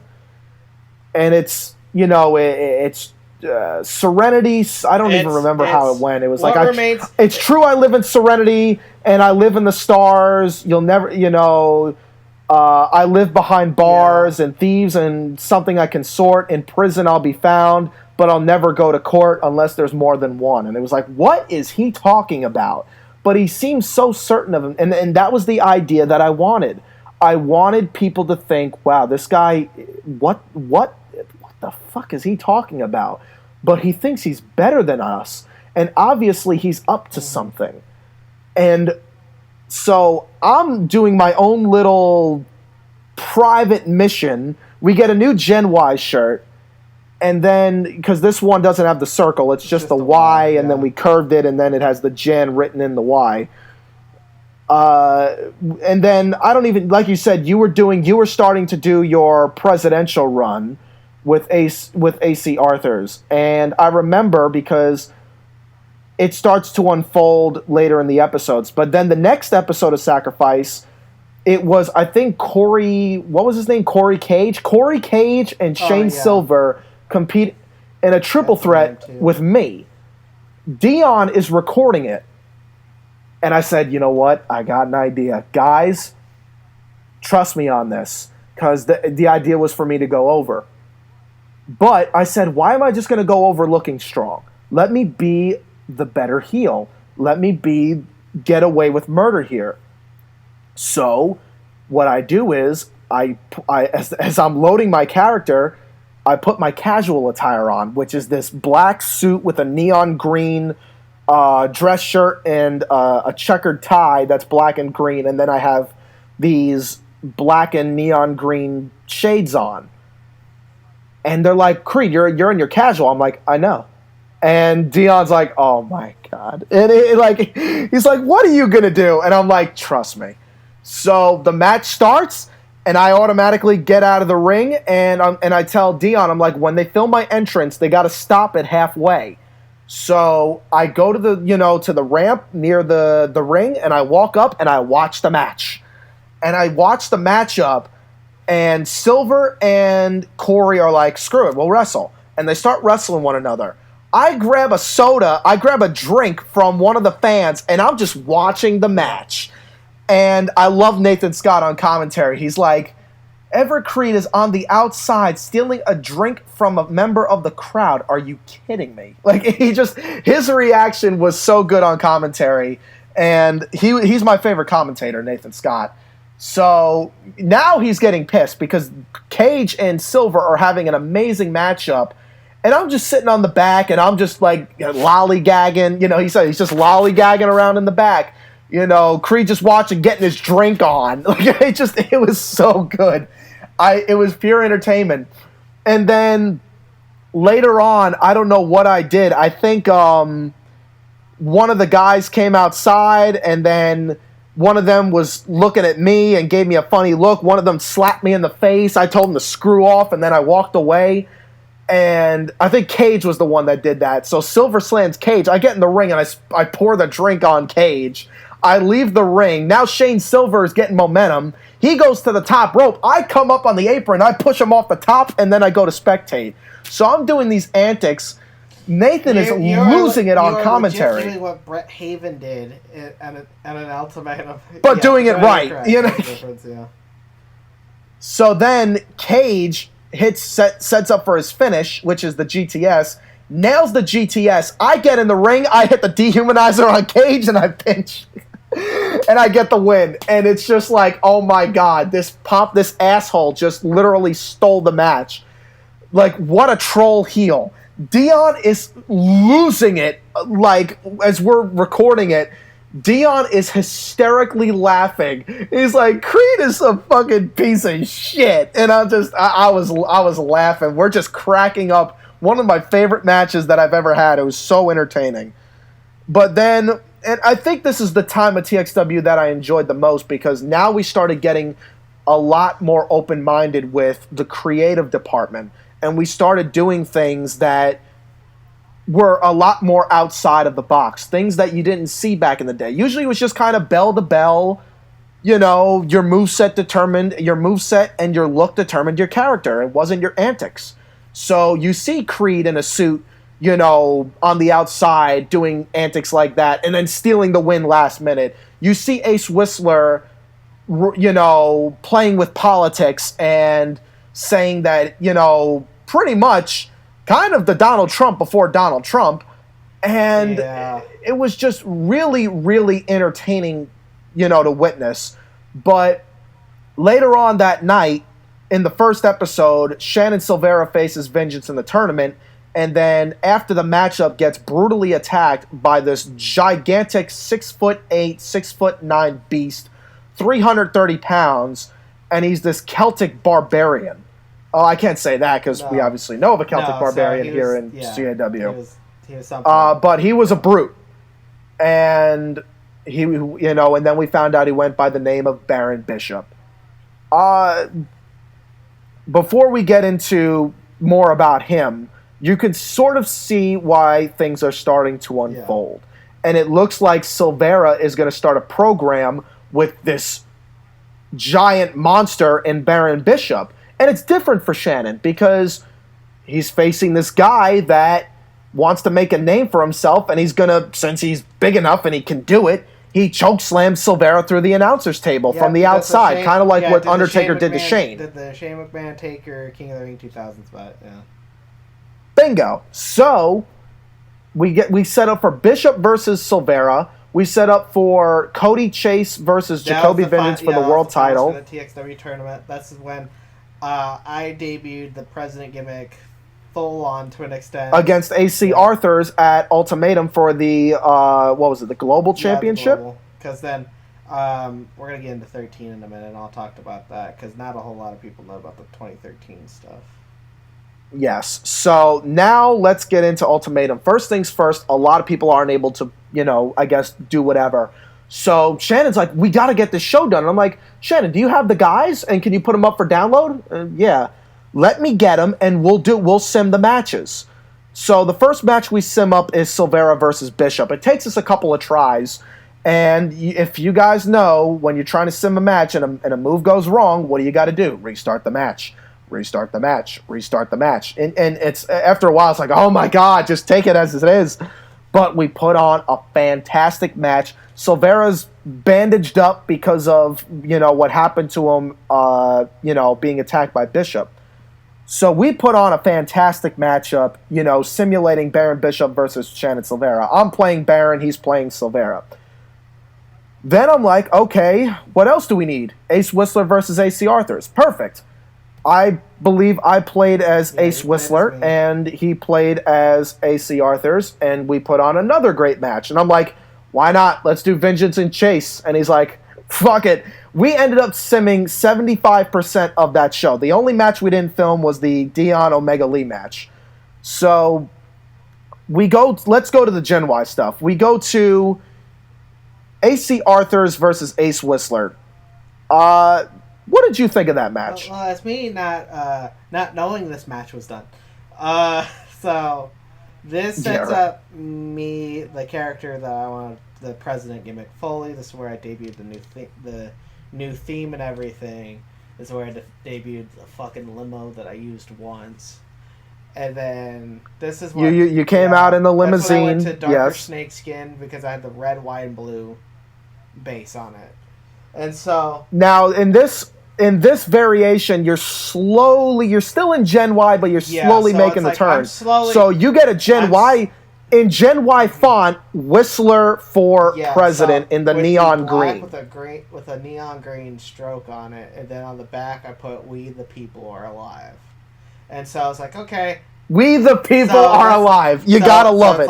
So I did that, and then the match goes great, and then you pitched the idea to Shannon to do the fucking low blow to the this is where I'm still using cowardly tactics since I'm a heel. So it'd be Arthurz, and this is where I think AC Arthurz fans really started popping out of the woodwork, saying he's got a good character and everything. And I remember he told me that the beginning the reason why he did the Raver character at first was as a joke, and it turned into something big. And it got massively over. Like how the president gimmick got over. So there's one person I was really working closely with the president gimmick, and that was Percy. I was working a lot with Percy about the president gimmick because I was like, I need good stuff. And so we'll go back to that when we talked about 13, because we're going to talk about that here in a few anyhow. So then this goes into the other Gen Y thing, which is Baron Bishop versus Shannon Silveria. Well, before that, I do want to say, because the way we had to set up that low blow spot, it was tough because the referee, it wouldn't make sense unless the referee wasn't looking. So this was my favorite AC Arthurz matchup ever, other than, I would say, I loved his street fight with Scott Barnett back on NGC. But nevertheless, I loved how this looked. I really enjoyed it. I really did. He sets up for a running move in the corner. You reverse it. Well, yeah, Whistler reverses it into the hip toss. And then in the very end, we get it to where you hit the low blow. And my favorite part about this, I kid you not, I loved it. I loved how this matchup ended. It was, if you want to see the ending, TXW Ultimatum 2012 Part 3. Freaking loved it. I go outside, get the steel steps. As Ace Whistler, I get the steel steps. And, we're trying to figure it out. He gets me in a rear waist lock and then goes to the front face lock and then goes to the arm wringer. AC Arthurz. As the referee is moving the steel steps out of the way, I say, Shannon, do not reverse. I go into the arm wringer. I go into the arm wringer, and then that's where I do it, because I notice the referee's moving the steps out of the way, hit the low blow, referee's not seeing it, I go for a cover, and you can't see it, but we kind of told the story that Ace Whistler had the tights, I believe.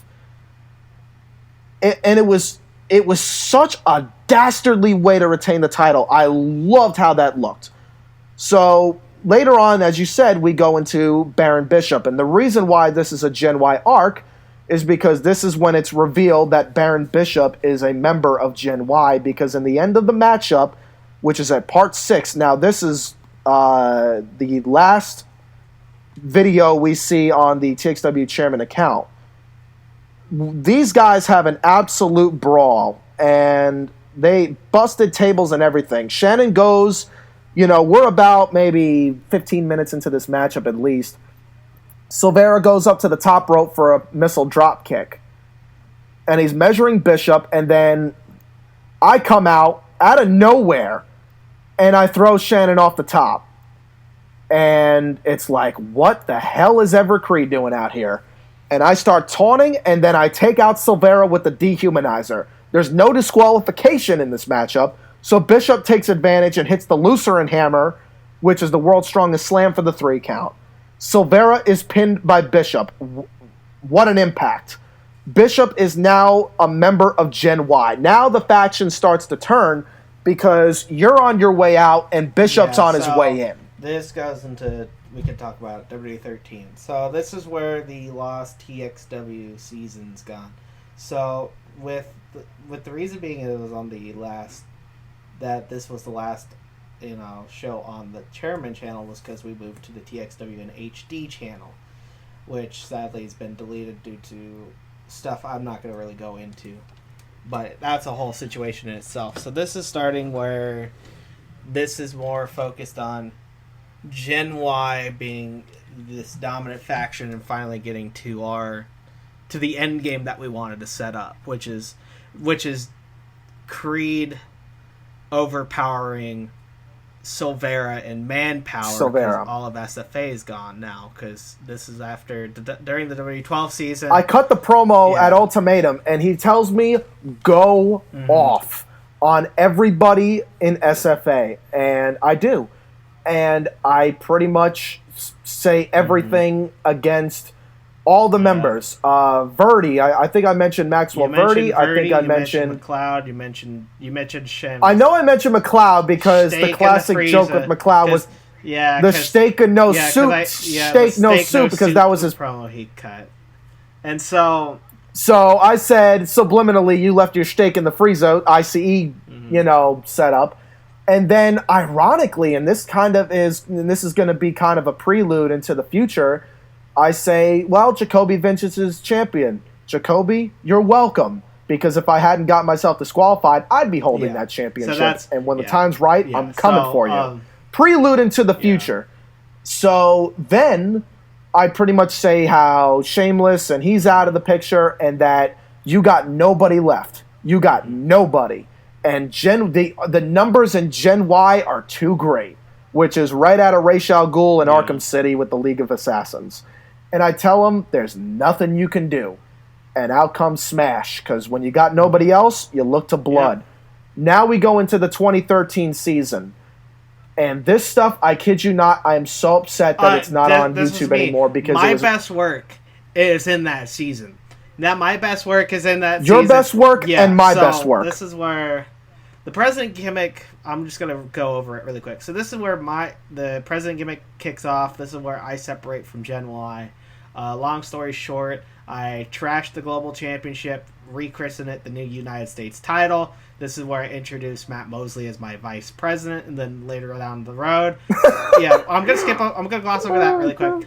And then I get another person by the name of Chip Cassidy. He becomes my director of Homeland Security, and so we have that. The presidential cabinet gets formed, but that's happening, then Gen Y is fighting now Silveria and Smash. This is leading up to Survival of the Sickest. This is where Jacoby's feuding with AC Arthurz.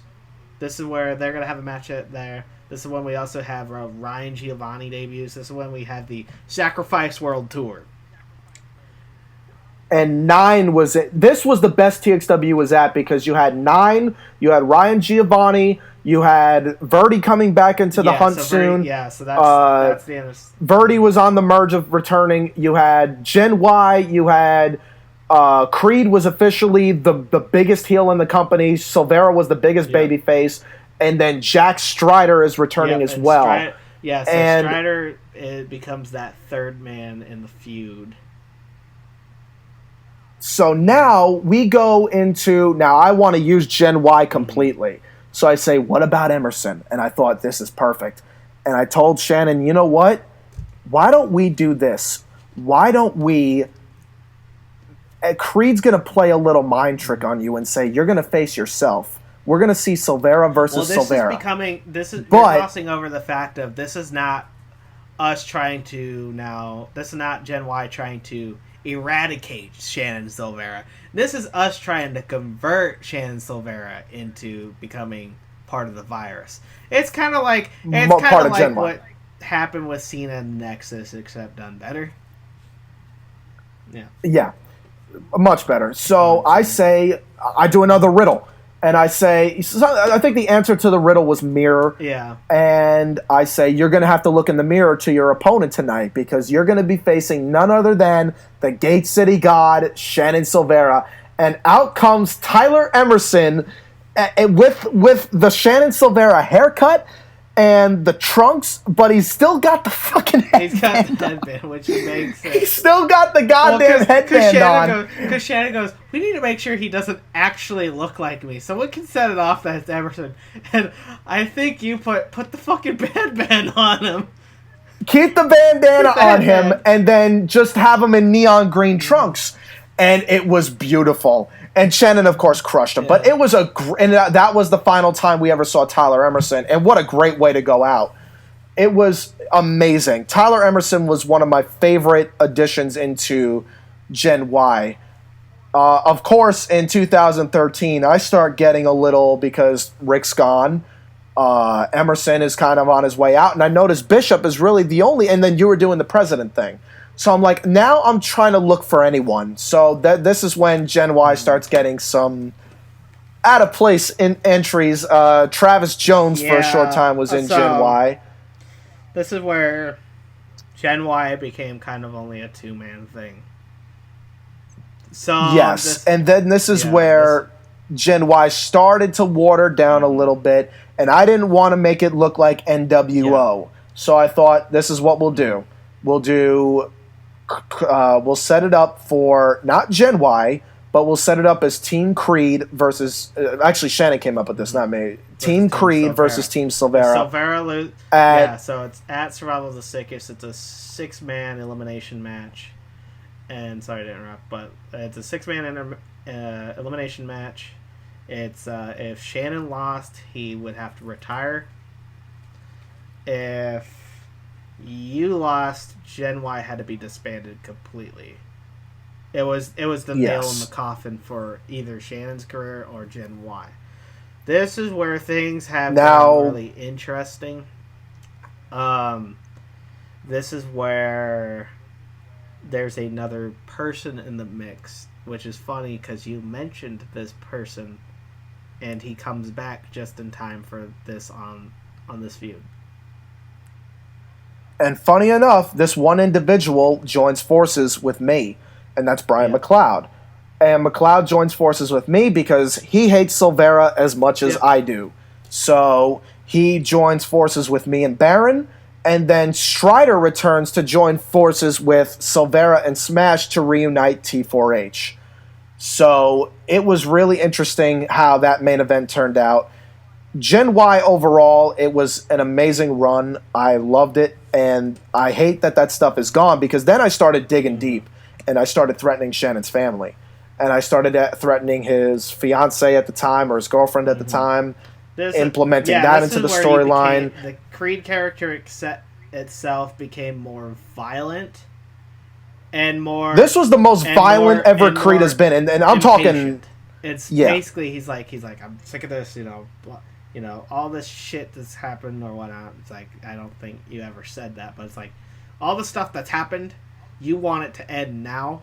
It's like you wanted Shannon to be in the virus, and it's clear that he doesn't want to. So I'm going to kill you with that virus. I said a line, and I think it was something like this, and it was so heel. And I said, I had a dream. I had a dream, and unlike that loser who had a dream before, my dream isn't about us being equal. It's about me being on top of the world. And it was like, I was like, that was unlike that other, I just said, I didn't say anything like over the top, like racial, but I said unlike that loser or unlike that nobody, that insignificant false king. I think I called him a false king. Which is bad because I am the king of TXW, and it was really, oh my God. It is pretty cringe. Like, it was cringeworthy, and it was bad as the promo that I cut after Survival of the Sickest. Or I did an entire parody of the Monica Lewinsky speech that Bill Clinton had.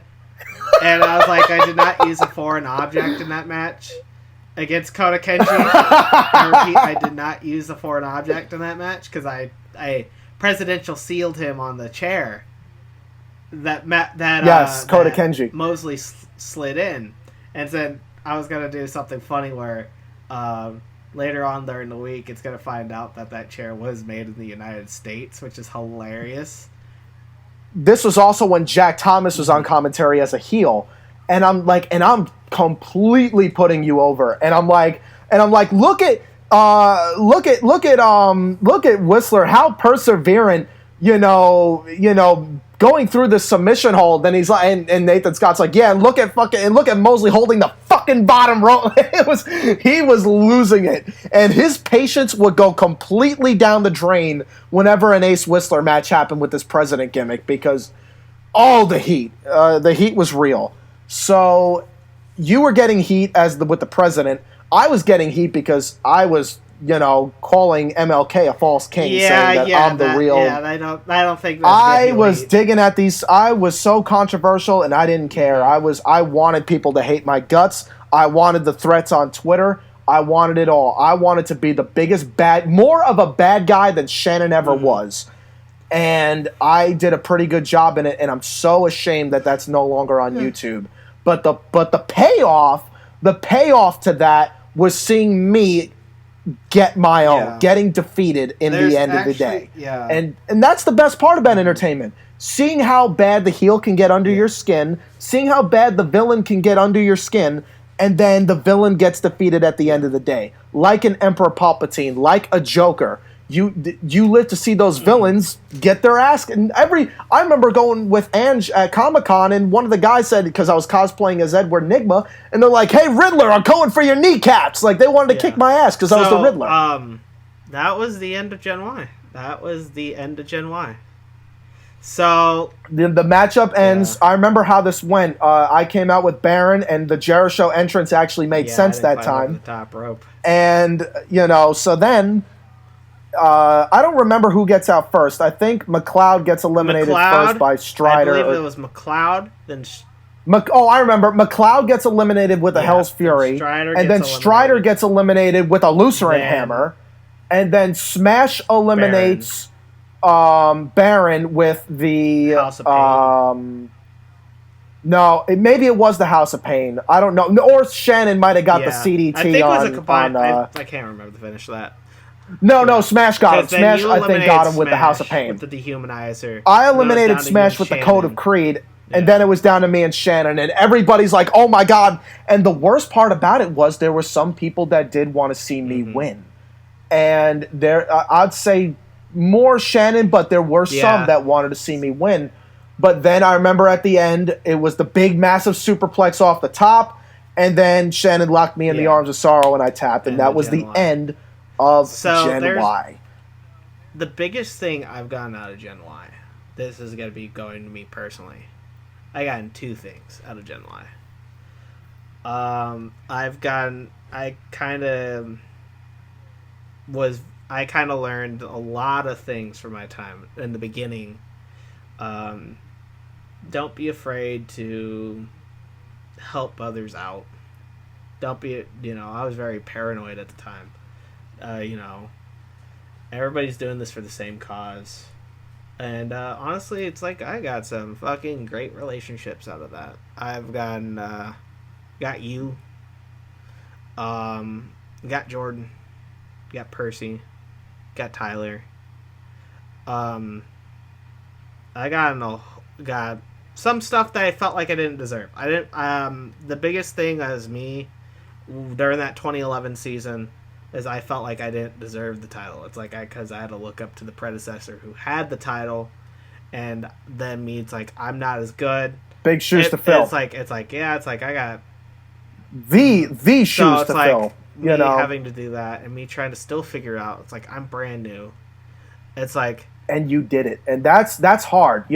Like you look at people that, like, oh my God, Shannon Silveria, you can't follow that, and you did, but you did it differently because you were a cowardly heel that used underhanded, tactics, which wasn't, everybody may be saying, well, every heel does that. Not in that time, not in WWE video games in 2011. That's very hard. And I was kind of one of the few characters that heavily relied on the story, not the actual match itself. And yes, you were one of the first. Because I could not play that game to save my life. I had fun, but it's just you are brand new into the scene and you're competing with people that have been there for years. And so that's where I kind of, for God's sakes, my fucking first match in DXW was against Beezy. Beezy, he's been there forever. He was the block. Yeah. He was been there forever. And I caught him on a bad day. So I'll go real quick and say if there's anything that real quick, if I'm going to say my favorite things and my least favorite things about, like if there's some things, I'll start with the negative and then positive. if there's anything that I wish Gen Y did differently, I wish we acted more as a cohesive unit. I wish that, like, because a lot of the stuff we did in singles competition. I wish that there was more times where, maybe Emerson was in my corner, or maybe, maybe Whistler was in my corner and Emerson was in Whistler's corner, or maybe there was more tag matches. Maybe stuff. we were very we didn't isolated. have and if there was anything else that I would change, it was that I wish Baron was in it from the beginning. I wish Baron was there. Again. You know what? No, I can't even say that because his introduction was amazing into TXW. We couldn't have done his introduction any better. Like, what an introduction for him. The key piece that we were missing, because we were missing a crucial factor after Ordeal left, which was that muscle. Muscle. We missed the muscle. Jesse filled that perfect. He filled it in perfectly, and when he came in, he was going to play. I remember because he was going to play Vinny Vigo. Vinny Vigo has been handed down more than a $5 hoe in this community. 3 people have played Vinny Vigo. Baron.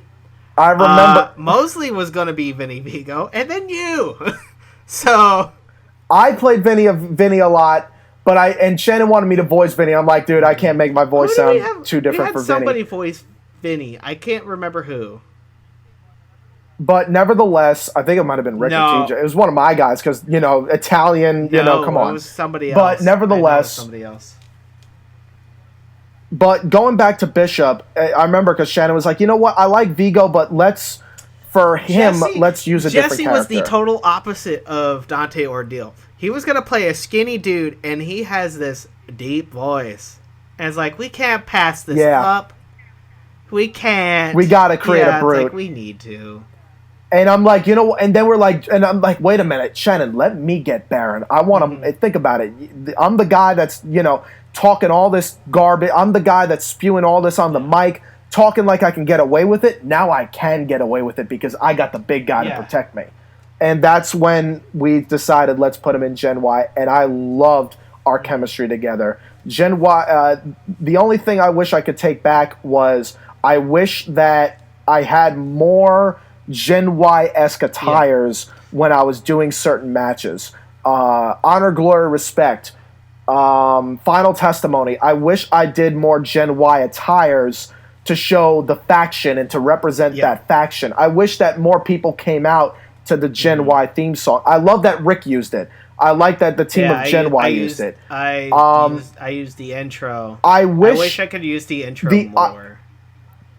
I wish you and I used the full song until you went president. Once you went president, then I'm glad you switched. But I did wish that we used the song all together, almost like Nexus did, or DX, or the Nation. But nevertheless, other than that aside, Gen Y was the only faction that I have ever led, and yes, it is the only faction that I've ever led because the Stark Supremacy, as you know, is led by Angelique Stark. These were the top 2 factions that I have ever been a part of. I kept thinking to myself, and I know what people are going to ask, which one did you enjoy more? I honestly can't say because there's both goods and bads with both of them. Like shit. I'm gonna tell you like this. It's like my best promo work was definitely my best story and promo work was within the presidential gimmick. But the most fun I had was in Gen Y. I remember having nights where when you got introduced into the group, I remember I started talking your ear.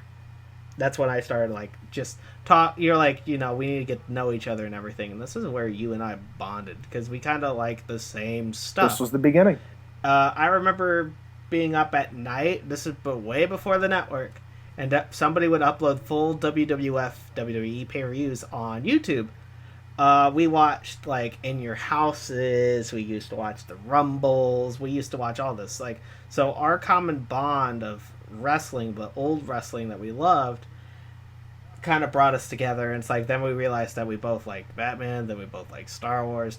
We were kind of both. Yeah. I mean, you think about it, like the story with Silveria with the riddles that wouldn't have happened if not for the Riddler. I think the whole 2018 UWE wouldn't have happened if it wasn't for Arkham's. Basically. So, but nevertheless, I will say this though, Gen Y. If it wasn't for Gen Y, would not be obviously here. we wouldn't. We would not be here. I can tell you. And honestly, to be honest with you, UWE would not be what it is today because Justin and I wouldn't have been as close, so the logos wouldn't have been made. We would have never been as close. And you know what? If it wasn't for Gen Y, nobody would know that. Nobody would remember the names Ace Whistler and Everett Crede because those were the Gen Y was what brought Ace Whistler to the dance, and it's what brought you into the field. And it made me a star. Gen Y made me a main event player. Broke me out of my anxiousness, and just was like, okay, I want to have fun. This is how I'm going to have fun. Because this is where I'm going to go on my spiel. It's like, it's not worth doing if you're not having fun doing it. The moment that it doesn't feel fun and it feels more like a chore, that's when you should put your chips down and leave. You have to do this because you like it. Before we wrap up here, I'm going to ask you a quick, 2 questions. If there's anything you would have changed in Gen Y, what was it? I would have changed the. I would have changed a lot of my stuff. I would have changed a lot of. If who I am now was what happened in 2011, I felt like my stuff would have been a lot better. I felt I crumbled underneath the pressure of the shoes I needed to fill.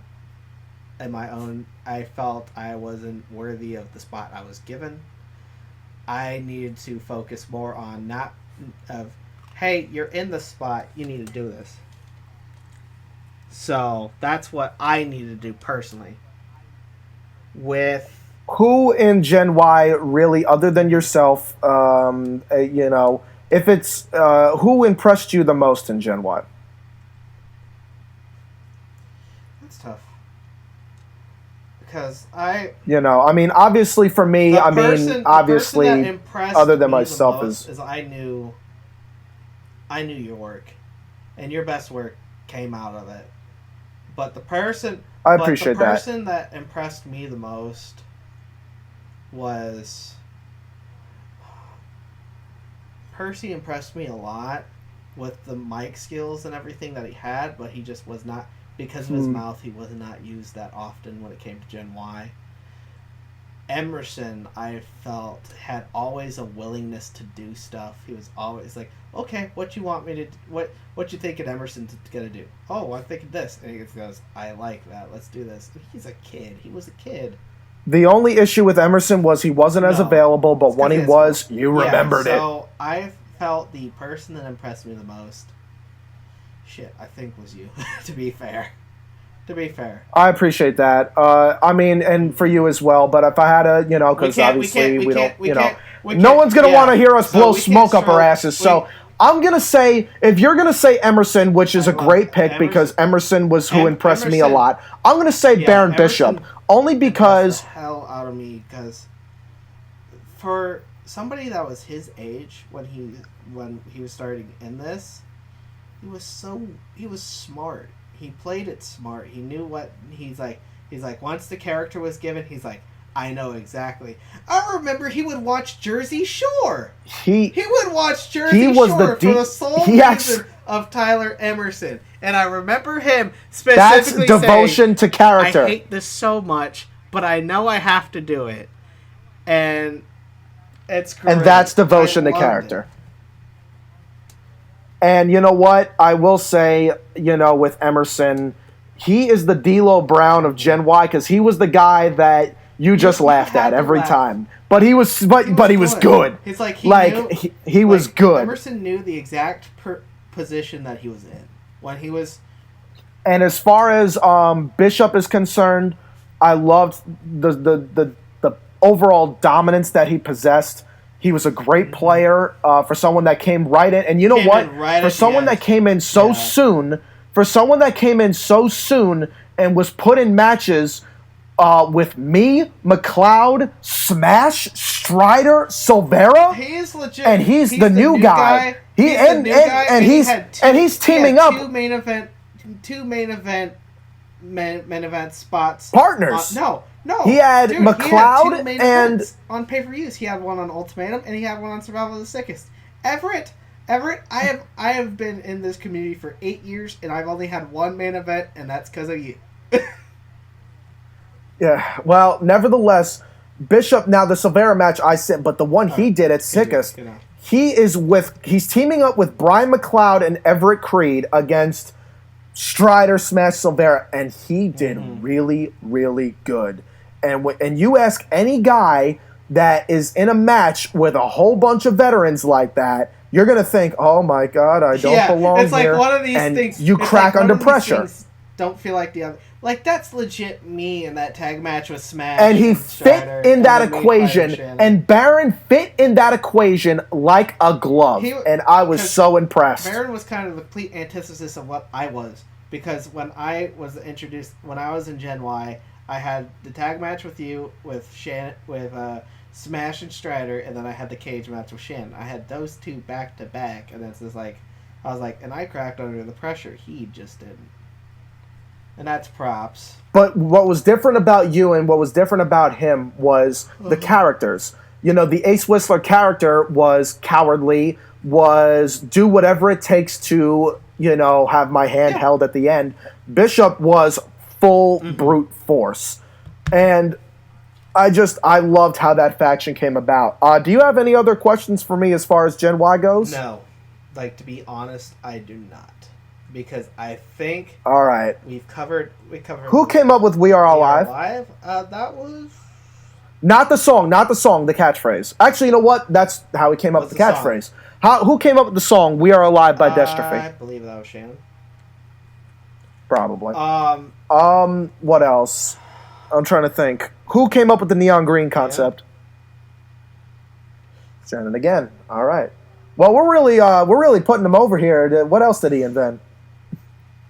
I don't want to go into that one. So, but like with Gen Y, we relied heavily on not just ourselves, but everybody that we were involved with. So to each person that we faced, to each person that helped us, you know, just know that you mean a lot to me because you kind of helped, you know, helped it become as successful as it was. And so I appreciate that. And you know, you know, with me running it and you really being in many ways the legacy, the prototype of Gen Y, it just, you know, this faction, it's one of my favorite runs that I've ever done. It's definitely my favorite run I've ever done in CAW. I think, you know, we pretty much covered it all. So if you guys have any other questions, we're probably going to end up doing a Q&A. And you guys feel free. If you guys want to ask us on Twitter, we'll definitely answer some questions. I definitely would love to just get some questions. I know we'll get them for both sides of CAW. We'll get them for BYW. We'll probably get the in-betweeners that don't know who the fuck we are, which is good. I would like that too. Yep. So... Well, with that being said, can I? Any last thoughts? So, Gen Y, are we here? Because of Gen Y. That's why we're here. So, as Buford Jones once said, "Goddamn right." So, Cameron Jackson, I can do that one. Well, no, I'm not Cameron Jackson. I'm better than Cameron Jackson. I beat him at Dead Man's Hand, and I became the UW World Heavyweight Champion. Had the privilege to meet me at New York Comic Con. He did have the privilege to meet me. Fuck off. He live that one down. Undertaker beat me, but you know what? In about 30 seconds, our original show is going to stream, so we're going to wrap this up. Ace, thank you very much for joining me here, and we'll see you next time on Gen Why Are We Here? We don't know what that next episode is, so feel free to follow. Yeah, you guys will figure it out in the polls. Once the poll's out on my Twitter, definitely put in the votes, and we'll see you next time. At Self Supremacy, capital S's. At the Batman DDT, capital T, capital B, capital DDT. And if you guys want to see more of Gen Y and how it all came about, subscribe to TXW Chairman and look through the 2011 videos. We'll probably put the link in the channel in there. Yeah, sorry. Probably will. All right, guys. We'll see you next time on Gen Why Are We Here? Oh, my